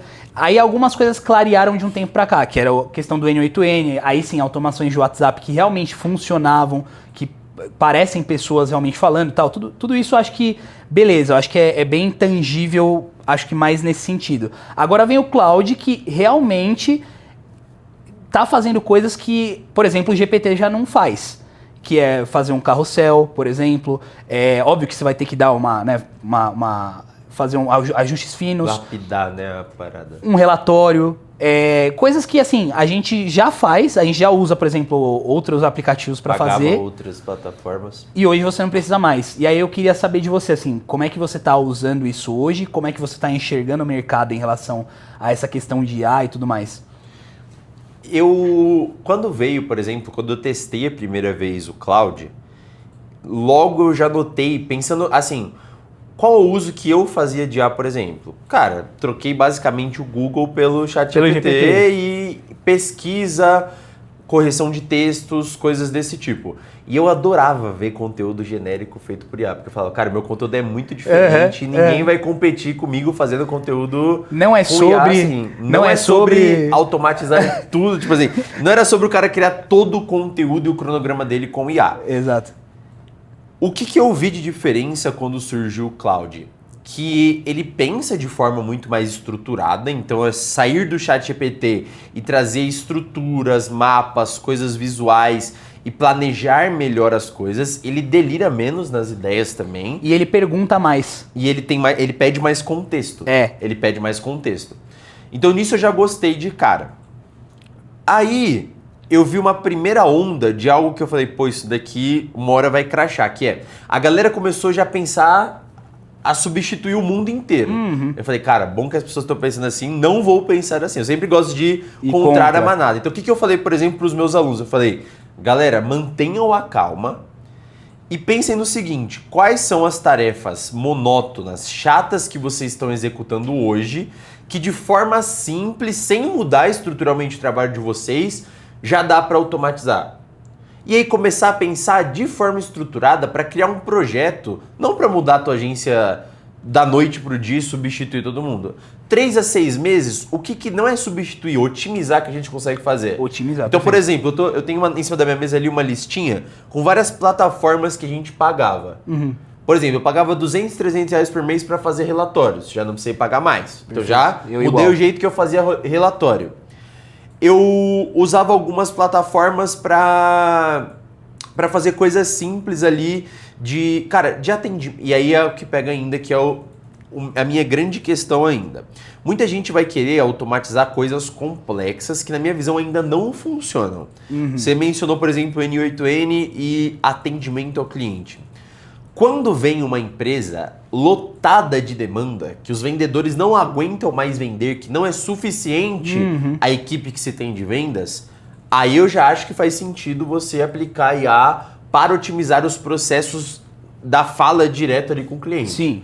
Agora, a maioria das empresas é o contrário. Elas precisam ainda gerar demanda, elas precisam ainda desenvolver demanda. E aí, na minha visão, ainda tem que ter um humano, até o momento, atendendo ela. Então, tudo que é, na minha visão, relação de pessoa para pessoa e conteúdo, eu ainda sou avesso ao uso de IA 100%. Sim. O restante, que é alguns processos simples, às vezes, por exemplo, eu vi um aluno testando algo muito legal que era postar um conteúdo por ele, entendeu? Tipo assim, por exemplo, ele pagava, vou falar em nomes, o MLabs, por exemplo. Cara, ele consegue programar, que custa 200, 300 reais. É bem caro. Ele consegue programar, por exemplo, lá no Cloud Code, uma função que vai pegar a pasta do que tá o cronograma do cliente e vai ser postado. coisas assim eu acho genial já começar a substituir. Por quê? Nós gastávamos aqui 3, 4 mil reais em plataformas aleatórias. É muita coisa, né? Era muita coisa. E coisas, cara, você vai olhando, por exemplo, você vai somando CapCut, Premiere, milhares de coisas. E aí vai dar, aqui dava mais ou menos uns 3 ou 4 mil. A gente conseguiu reduzir quase metade disso, só com mapeando algumas funções que outras plataformas faziam, que a gente conseguiu fazer com o Cloud Code. Então eu penso muito dessa forma estruturada de, cara, primeiro, o que dá para fazer aqui? Outra coisa, gasto de energia gigantesco, era programação de site, por exemplo. Sim, nossa, isso é absurdo. Cara, a gente já conseguiu criar coisas que a gente demoraria 2 dias em 1 hora, 2 horas, fazendo o código com o Cloud, por exemplo. Por HTML. Em HTML. Uhum. Então já substituiu 1 ou 2 dias de trabalho que a gente ia ter de um web desenvolvedor nosso executando aquilo. Logo já aumentou a quantidade de sites que a gente pode produzir num mês. Total. Então tem várias pequenas coisas que eu vejo que não é que vai substituir o trabalho, mas é otimizar o trabalho de quem já faz bem feito. Perfeito. Agora, eu acho que daqui pra frente a gente vai ver trabalhos sendo substituídos. Eu sinto isso. Exemplo 1, trabalho de SDR, que é o filtro de leads ali até chegar, né? Um pré-atendimento ali. Não digo que vai extinguir esse trabalho, vai ser extinto esse trabalho. Não, mas vai ter menos, já tem menos SDR já tem menos do que se tinha antes. Tem igual, eu tô pensando aqui, né, igual a G4, eles usam muita ligação e tudo mais, porque é um cara muito qualificado, muito interessado já em comprar. E pra eles isso com certeza faz diferença. Só que, eu não sei se você viu esses podcasts, o João Pedro tava... João Pedro ou João Vitor? Não lembro. João Vitor. Tava falando que... João Pedro é o outro do Growth. Uhum. Que ele tava falando que, por exemplo, o SDR ainda existe. Mas o que o SDR faz? Ao invés de ele ficar... ele escrevia o que ele falava na ligação e colocava ele lá perdia muito mais tempo pensando os e anotando touchpoints coisas lá. que o cliente falava, né? E aí eles substituíram isso para a IA transcreve toda a ligação, já pega todos os pontos do cliente. Se ele precisar, ele pega contexto do cliente pela própria IA, pelo que o cara já cadastrou. Então, eles fizeram algumas ligações, que é isso. O que aconteceu? Ele otimizou o tempo do SDR, não substituiu ainda, acho que... Só que você já viu que não tem mais nenhuma vaga de SDR aberta lá, né? Exatamente, porque então, acho que eles já chegaram nesse... Não substitui, mas também não contrata novos. Não entendeu? vai aumentar, eu acho que é isso. Quem é muito bom sempre vai ter vaga e sempre vai se renovar. Por exemplo, essa questão do design, que a gente tava brincando aqui. Eu tô mandando meu designer embora. A gente tava brincando aqui. Então, é o tipo de coisa que eu que já mexo com o IA, assim, né? Fico acompanhando, fico testando as coisas. Beleza, tem um Nano Banana, você tinha lá um Mid Journey, mas são todas coisas totalmente desconectadas, ou seja, você tem que sempre sair de um lugar e ir pro outro para você tentar, e o quanto de refinamento que você tem que dar para aquela IA fazer. Cara, o Cloud, se você joga exemplos para ele ali, ele já te traz uma coisa muito fidedigna, assim. Beleza, talvez não seja o que um designer faz, com certeza, e eu reconheço 100% isso. Mas, cara, é o que eu fico pensando. Pra uma pessoa que tá com uma estrutura mínima ali, já começa a atender. Tipo, o cara vai pagar uma licença de R$110 ali e já começa a atender pra ele fazer uma coisinha ou outra. Você mencionou o G4, eu já vi eles, por exemplo, eles automatizaram...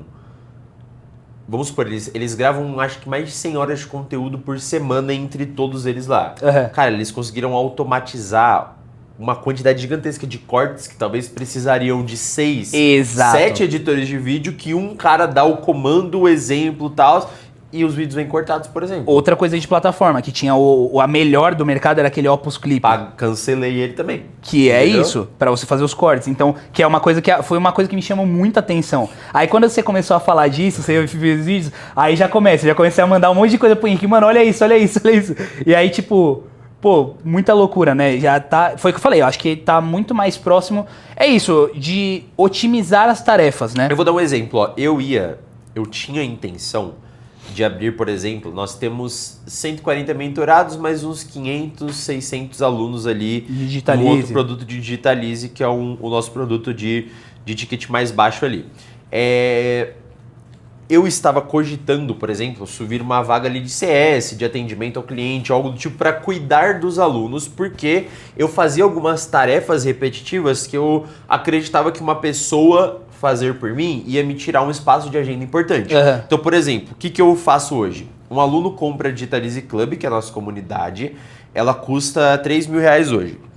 Quando ele entra, eu peço para ele preencher um formulário e eu, através do formulário dele, ia manualmente selecionar 10 aulas para ele assistir. Entendi. Minhas aulas têm em torno de 1 hora e meia. Eu manualmente ia ler o formulário inteiro dele, das 15, 20 perguntas que eu faço, iria abrir a minha plataforma, pegaria o link de cada aula, escreveria uma mensagem com as indicações para ele. Eu levaria pelo menos, eu sei andar bem na minha plataforma, 30, 40 minutos para fazer isso. Fácil. Hoje eu não demoro 5. Muito entendeu? Louco. Sim. Então, tipo assim, hoje o cara preenche o formulário, eu já baixo o formulário, jogo no Cloud, o Cloud já tem a transcrição de todas as minhas aulas, ela sincroniza o que o cara falou no formulário com o que eu tenho para entregar nas aulas para ele ali, monta um cronograma, o cara recebe logo em seguida que comprou. Já otimizou absurdo, entendeu? Né? Tipo assim, e eu precisaria de uma pessoa, porque pensa, entram 2, 3 pessoas por dia na Club, por exemplo. Cara, são 1h30, 2 horas gastas do meu tempo, fora suporte, fora dar aula, fora fazer aula. Total. Outro exemplo de coisa bizarra, isso não daria para terceirizar uma pessoa, mas que eu otimizei. Eu, nas minhas aulas, uso muito MindMaster, por exemplo. Sim. Você viu que o MindMaster agora gera mapas com IA?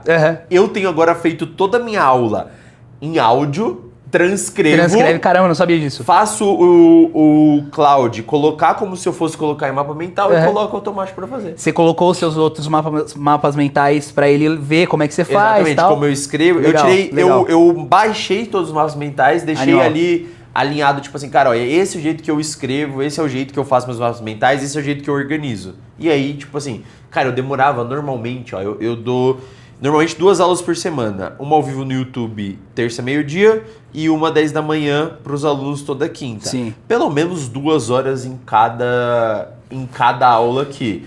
Hoje, basicamente, o que eu faço é, eu tenho ideia do conteúdo, tô voltando para casa, vou gravando um áudio, voltando para casa, no trânsito, chego lá, transcrevo o áudio, organizo, eu devo demorar Isso é muito louco. 15, 30 minutos para fazer a aula. Então, assim, é bizarro. Eu não substituiria alguém se eu tivesse um cara desse? Não. Mas eu otimizei um processo do meu dia para executar isso. Agora, coisas que eu acho que não são delegáveis. A produção do conteúdo. Não, eu também acho que usar a IA para otimizar um roteiro, otimizar coisas, perfeito. Mas estar frente a frente com a câmera, produzir... eu acho que isso daí ainda é o mais importante. Então, o que eu falo pra galera sempre tomar cuidado principalmente no mercado de agências, não adianta ficar otimizando coisa que você nem tem ainda. Então, os caras começaram a querer criar coisas bizarras, SDRA pra atender lead que você nem tem ainda. Não. Entendeu? Então, foco no que é tarefa monótona que dá pra substituir, só que tudo isso pra sobrar tempo pra adquirir mais cliente. Total. Cara, acho animal. De novo, por isso que eu compro de você, por isso que eu gosto de te ouvir, porque eu acho que é isso, são coisas muito pé no chão, assim, não é nada... E aí, quanto mais você consome a internet, mais você vê coisas mirabolantes, promessas mirabolantes. Não, e a primeira coisa que eu comecei, eu fiz uma aula de cloud pra Digitalize Club, que é a nossa comunidade, a primeira coisa que eu falei é assim, galera, eu não sou um especialista em IA e nem em cloud, e duvide de quem diz que é especialista em cloud, porque ela só existe há 3 meses, 4 meses. Não existe o cara que é 100% especialista nisso. Tá todo mundo testando. Tá todo mundo testando, fazendo coisas novas. E aí eu acho que é isso. Dica de sempre, cuidado com o que você vê na internet. E assim, escolha pessoas pra te auxiliar. Então, por exemplo, mesmo que você não compre do Henrique, pode comprar. Mas mesmo que você não compre, deveria comprar. Mas, por exemplo...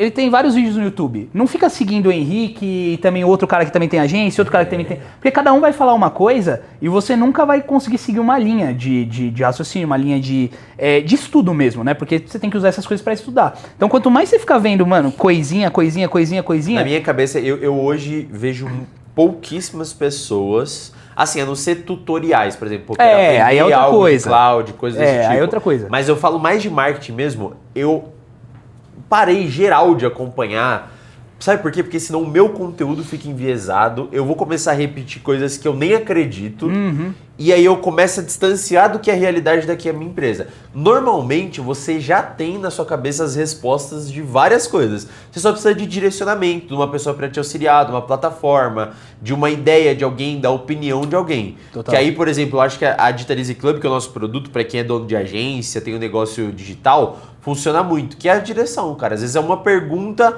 mudaria a tua rota, faria você fazer outra coisa que você ia perder tempo. Às vezes eu já perdi esse tempo, você não deveria estar perdendo esse tempo. Então, mas eu parei de consumir conteúdos demais de marketing para produzir mais do que eu consumo, entendeu? Total. Tentar produzir mais do que eu consumo, senão eu ficaria enviesado, ficaria muito com muita comparação e aí duvidaria daquele longo prazo que eu falei no começo. Total, total. Aí até já passando para essas coisas assim, nesse sentido, quem que são hoje suas referências, talvez não hoje, mas coisas que você, coisas não, né? Pessoas que você usou de referência para criar seus conteúdos. Vamos falar um pouquinho mais, agora, mais dos seus aprendizados, assim. Quem que são os seus mentores, assim? Cara, eu vou falar um pouquinho. Eu consumo mais conteúdo em inglês do que em português. Legal. Então as minhas referências Brasil, cara, já tá até meio chato, acho que nem mas tão referência pra mim, que é da maioria da galera de empreendedorismo. Flávio Augusto, eu acho que eu só falaria Flávio Augusto, cara, eu tô meio receoso. Tô de mal da galera. Não tenho consumido muito conteúdo. Mas o que eu consumo hoje, por exemplo? Eu gosto de separar por áreas, então... falando de marketing, eu gosto muito de estudar esse assunto de marca pessoal, esses sistemas de aquisição de clientes. Então eu gosto de um cara em inglês, a empresa dele chama Founder OS, é o Matt Gray o nome dele, se eu não errar o nome dele é esse. É o que eu mais assisto no sentido de marca pessoal e essa arquitetura de receita para um negócio criativo ou de serviços. Segundo, eu gosto muito de um cara, eu tenho o livro dele aqui, mas eu acho que eu não encontrarei com facilidade, que é o que eu assisto, não vou encontrar. Tem um cara que ele eu nem sei de onde que ele é pra você ideia, ele chama Ali Abdaal, não sei se você já viu. Não.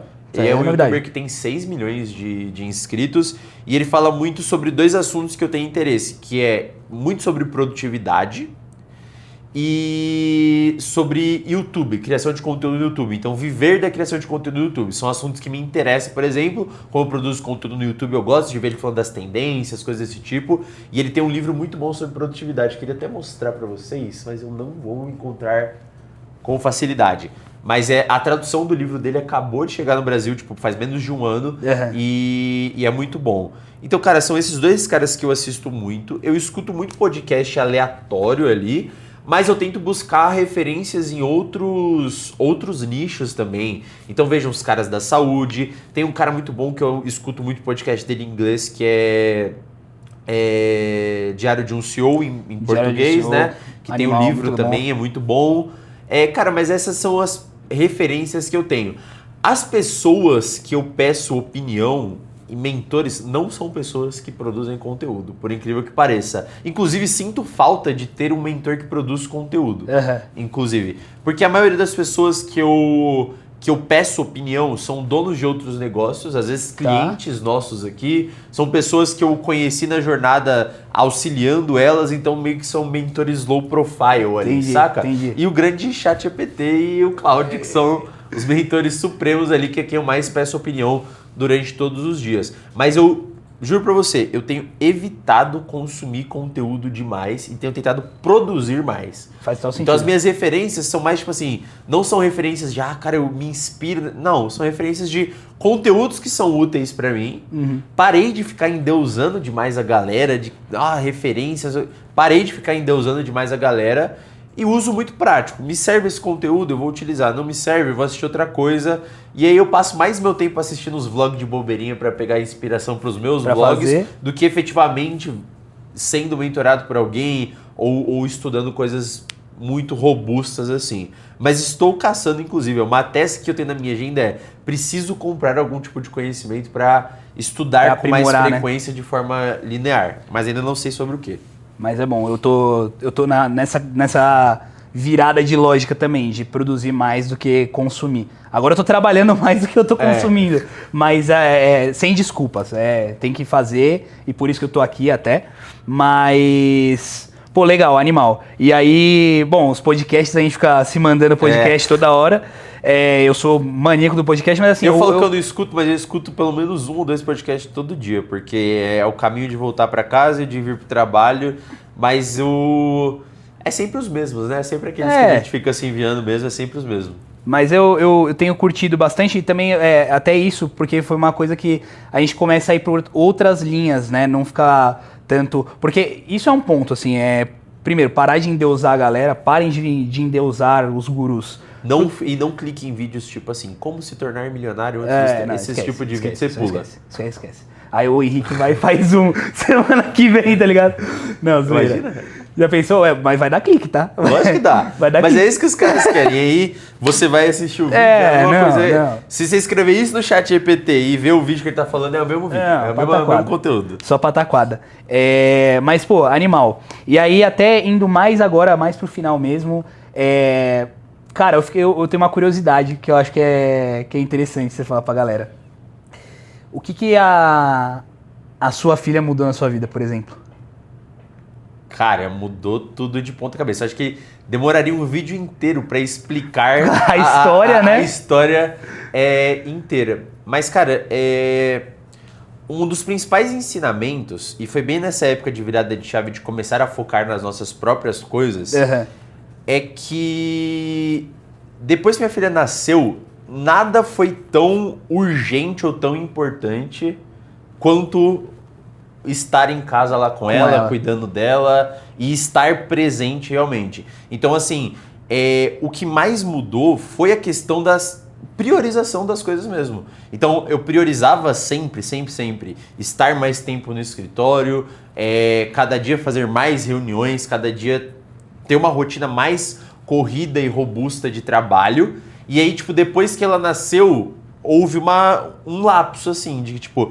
mais agenda, mais coisa, nasceu, nem tudo era tão urgente, entendeu? Tipo assim, coisas que eu imaginava que eu nunca podia adiar, uma reunião que eu não podia comparecer, eu podia.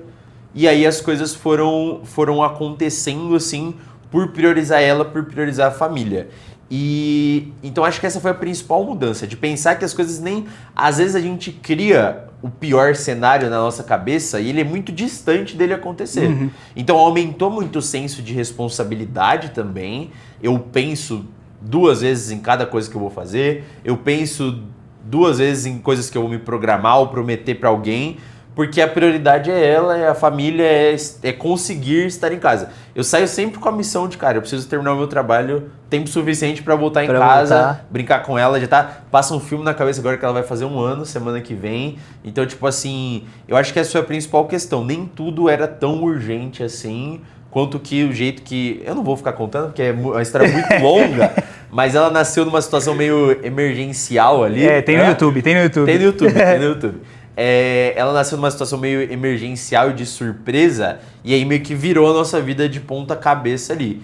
Mas ali eu aprendi a resolver coisas muito mais rápido e priorizar as coisas certas. Ali o sentido das coisas foram se alinhando mesmo, e aí você começa a entender o porquê você faz cada coisa. Aí o teu pior cenário vira outro, e você fica mais receoso de algumas coisas. Total. Mas isso também te dá um impulso para você... Tem pessoas dependendo de você, logo você não pensa 2 vezes, vai lá e faz o que tem que ser feito. Te deu responsabilidade e te deu um gás também. Dá o sentido das coisas, né? Tipo assim, às vezes no teu pico ali de estresse, ou você pensa em desistir de alguma coisa, de algum projeto, de alguma coisa, e quando você tem um filho, normalmente você não pode desistir, você não tem essa opção. Não tem essa opção, Tipo assim, porque o pior cenário fica muito pior, entendeu? Sim. Do que a gente tava falando. Então acho que esse foi o principal fator de criar mais responsabilidade eu ainda me considero muito novo, então, tipo assim, já foi outro salto de criação de responsabilidade, de outras coisas que eu tive que aprender a fazer e ser, e eu acho que é uma coisa que vai mudando. Então, todo dia com ela você aprende uma coisa nova, você vai ensinando coisa nova também, você vai repensando coisas que você fazia anteriormente, que já não dá mais pra fazer mais, e o jeito que a nossa vida virou de ponta cabeça, eu comecei a priorizar e valorizar muitas outras coisas que minhas metas mudaram, minhas ideias mudaram, a visão de futuro mudou, e aí acaba que muda todos os planos. Legal, legal. Muito foda. E ainda dentro dessa parte, assim, mais falando da sua vida, o que você acha que não te agregou, mas... você mora sozinho desde os 18 anos. Você acha que o quanto você acha que isso influenciou em toda essa questão da trajetória, também de responsabilidade, dessas outras coisas? Cara, eu acho que tudo, assim, porque eu sempre falei pros meus familiares que eu meio que virei adulto no susto, assim, saca? E eu vejo outras pessoas... Duas vezes, inclusive. Mas eu acho que influenciou muito porque, primeiro, imagina eu com 18, 19 anos, com uma empresa, e o papo com os meus amigos ainda era tipo assim, cara, que faculdade que eles iam entrar, que curso que eles iam entrar. E eu até perdi alguns amigos nessa jornada porque o papo já não encaixava mais, entendeu? Não tipo fazia muito sentido, né? O papo já não era mais tão relevante ali naquele momento. Então, o fato de ir morar sozinho me criou um senso de responsabilidade gigantesco. Aquela história que eu contei antes também, tipo assim, cara, o plano não podia dar errado, não existia possibilidade de dar errado. E acho que uma vez que você faz uma coisa desse tipo, tem a sensação, a liberdade de você ir morar sozinho, de começar a conquistar suas coisas, de começar a ter a tua própria estrutura, eu acho que é muito difícil você voltar para trás. E aí só quem vai fazer isso vai entender efetivamente como acontece, mas é muito difícil você, nunca aconteceu comigo, mas já vi acontecer com amigos, você voltar para casa do teu pai e da tua mãe, dar errado um projeto desse tipo. Então a minha meta era essa, não fazer aquilo dar errado. Sim. E eu acho que esse senso de responsabilidade me fez me tornar adulto muito rápido ali. Então passou um ano, eu já tinha uma empresa formada, a vida já estava acontecendo, eu já tinha comprado meu primeiro carro, já estava morando numa casa maior. Já tinha dívida. Já tinha dívida para pagar, já tinha coisa para vender, já tinha...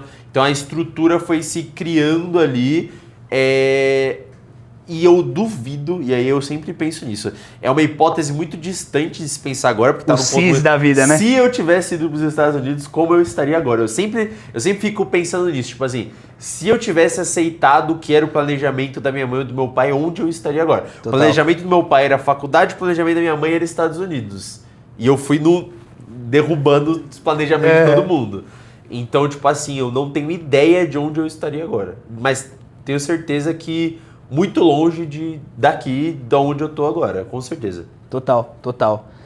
Cara, incrível, incrível. Eu acho que deu pra ter bastante conteúdo. O que vocês acham aí? Deu. Bastante coisa? Quanto tempo? 1h30. Muito, rápido, hein? Mano, passa muito rápido, Passa né? muito rápido. E aí, Rick, pra gente ir finalizando, uma última dúvida em relação ainda a essa parte de vida pessoal, aí você pode discorrer como você quiser, que é o que te trouxe de aprendizado falir uma empresa, por exemplo, que você traz pra hoje, coisas que você traz de lá de trás pra hoje, assim. Cara, pior é que assim, ó, coisa número 1 que é, todo mundo que você vê se vangloriando que falir empresa, você pode não escutar o que aquela pessoa tá falando, porque as pessoas sempre levam isso como uma lição e na minha cabeça é a pior coisa que aconteceu no mundo. E o pessoal fica, tipo, se vangloriando de já passei por tantas empresas, do seus caralho, erros, experiência. Né? Opa. Não, Então, é do caralho. Não é. Então, assim, primeira coisa desde quando eu comecei a morar sozinho, eu tinha essa questão de querer ter uma segurança. Eu sempre fui uma pessoa que desde os 18 anos já pensava, cara, eu preciso fazer sobrar dinheiro para investir meu próprio dinheiro e conseguir ter, quem tem empresa chama de caixa, quem é na pessoa física é tua reserva de emergência. Eu sempre busquei essa reserva de emergência, que na minha cabeça, o caixa da empresa e a reserva de emergência na vida pessoal, e eu gosto de ser bem técnico nisso, porque todo mundo que fica floreando muito essa questão tá querendo te vender alguma coisa, tá mentindo. Eu quero te vender alguma coisa, na verdade, mas tá mentindo nesse sentido, que é te levar pra uma história que na época não foi tão boa assim. É o storytelling mesmo, né? A jornada do herói. Criar essa jornada do herói na tua cabeça. Então, assim, o que me sustentou quando eu quebrei é que, primeiro, Deus me deu uma alternativa e foi empurrando uma alternativa pra mim crescer rápido, mas eu tinha criado uma estrutura pessoal e financeira que me sustentaria por pelo menos 2 ou 3 meses caso desse tudo errado. E hoje, como empresa, o pessoal vende muito a ideia também de que, cara, você tem que pegar todo o teu dinheiro e investir no crescimento da tua empresa. Uma parte você tem que guardar, uma parte você tem que reter esse dinheiro, porque essa reserva de emergência é o que vai fazer você dormir tranquilo, deitar com a cabeça tranquila no travesseiro. E essa talvez seja a pior coisa que pode acontecer quando você quebrar a tua empresa, ou muitas vezes a tua empresa vai quebrar por essa falta de dinheiro. Então, um aprendizado que eu tive na época eu prefiro agora crescer controlado e devagarinho e tá sempre crescendo, do que dar aquele salto que eu fiz em um ano ali, que se tornou depois de um ano insustentável. Total. Então acho que esse é o maior aprendizado. Aquilo que eu fiz, se não tivesse pandemia, talvez seria sustentável. Mas como eu não tinha caixa, como eu não tinha dinheiro, como eu não tinha reserva de emergência, se tornou algo insustentável. Hoje, eu aguentaria 6 meses, 1 ano de agência parada a zero sem fazer nada. Sem fazer nada. Isso me traz muita segurança e agora é muito mais difícil eu quebrar, e pode acontecer, obviamente, mas é muito mais difícil hoje por ter essa segurança, por ter criado esse formato que... Essa base, né? Essa base sólida efetivamente. Então, assim, sempre que puder... Eu gosto da ideia de você, cara, ir crescendo, mas vai crescendo de forma controlada. Vai crescendo de forma controlada. Naturalmente vai acontecer alguns saltos. Mas é melhor que você faça de forma controlada para mitigar esse risco. Não fique pensando nesse risco, mas viva como ele pudesse acontecer. Perfeito, perfeitamente. Volto a dizer, por isso que eu gosto do Henrique, eu acho que a gente conversou bastante. A gente foi lá no G4, né? E aí a gente viu, cara, sei lá, quantas mil pessoas tinha lá? Tinha 12 mil, 11 mil pessoas. Tipo, uma cacetada de gente empreendedora que tem empresa. Muita gente ali tem empresa que fatura 20, 30, 40 milhões. E você vê que, cara, quantos jovens tinham lá, tipo, da nossa idade? Pouquíssimos. Não devia ter dos 12 mil, não devia ter 500, 700, não tinha. E aí, assim, uma coisa que eu conversei com o Henrique e volto a dizer, né? Por isso que eu falei, a gente se conectou muito por isso. A gente tava batendo esse papo que cara, às vezes a galera fica te vendendo esse negócio de dinheiro rápido, de não sei o quê.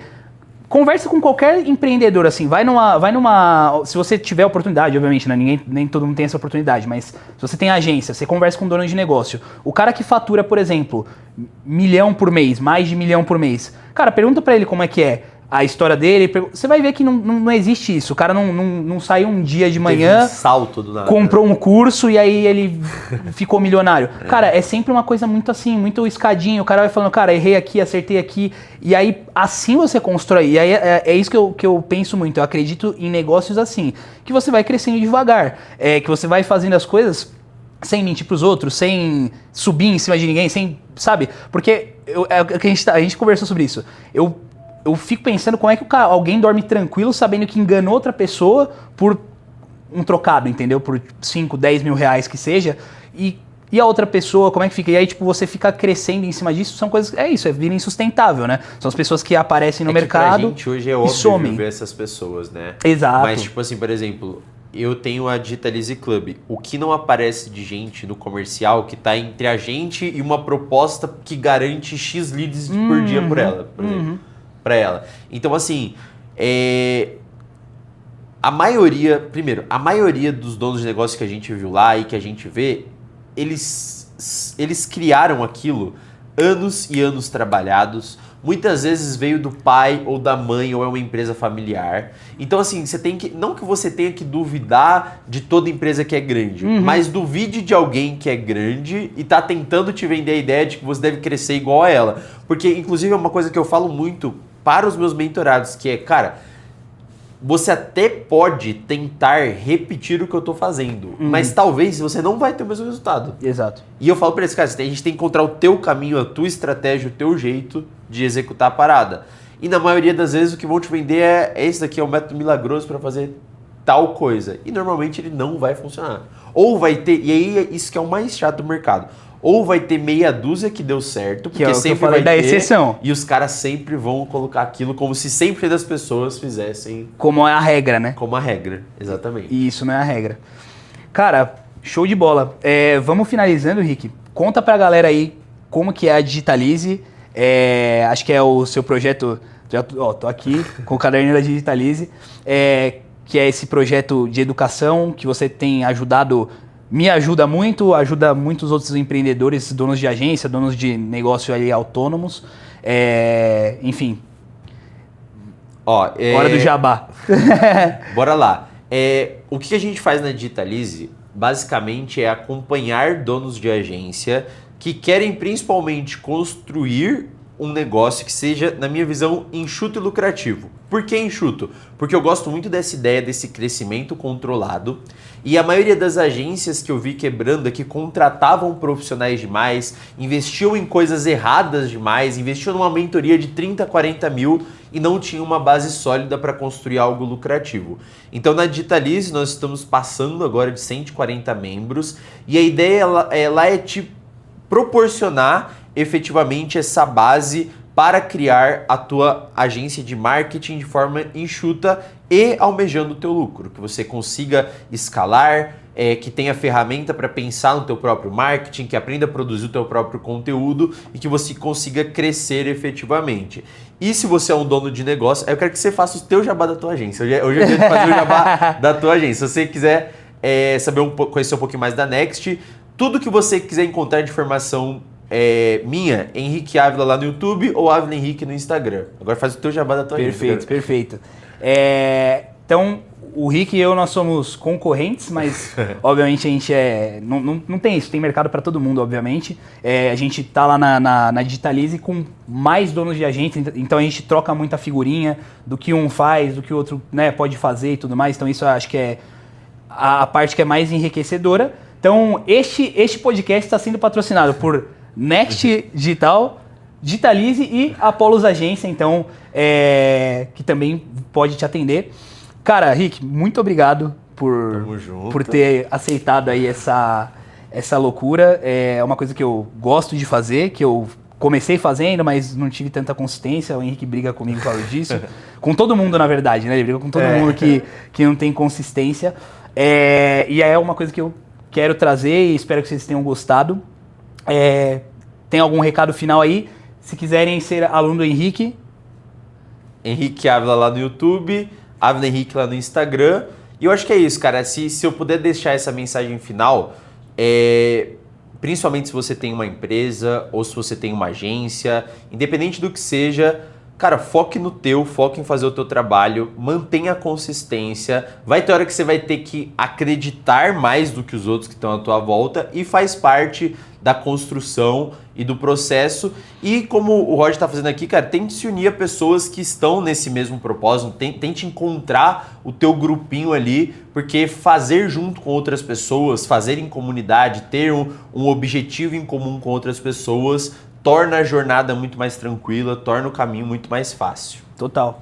Eu acho que o grande salto assim, de maturidade de empresa e tudo mais vieram muito por conta das mentorias que eu tive com o Henrique, das trocas de ideia, de ver outras pessoas também. Eu acho que isso é uma coisa que mais me ajuda, sabia? Eu tava falando pro Rodrigo. Não só você falar comigo, obviamente, que aí a gente ajusta vários pontos, mas de ver outras pessoas. Então você vê, putz, cara, esse cara ele faz desse jeito. Então quer dizer que funciona, sabe? E você sabia que isso até... obviamente ali eu tô muitas vezes com posição de mentor. Mas muitas vezes me ajuda a melhorar os processos dentro da minha agência. Total. Não só vendo as outras pessoas criando processos, quando eu vou criar um processo para um aluno que fala, cara, eu podia aplicar isso daqui na minha agência, em tal setor, Sim. em tal lugar, no processo de tal pessoa. Então, essa união através da comunidade auxilia muito e faz a jornada ser muito mais leve. Total. Então, virem alunos da Digitalize, entrem pra Club, que vocês não vão se arrepender. E é isso. Ó, se inscreve aqui no meu canal, minhas redes sociais, eu sou o Rod _, agora eu mudei o meu user para ficar melhor. E é isso. Muito obrigado por terem assistido, por terem ouvido, espero que vocês tenham gostado e valeu!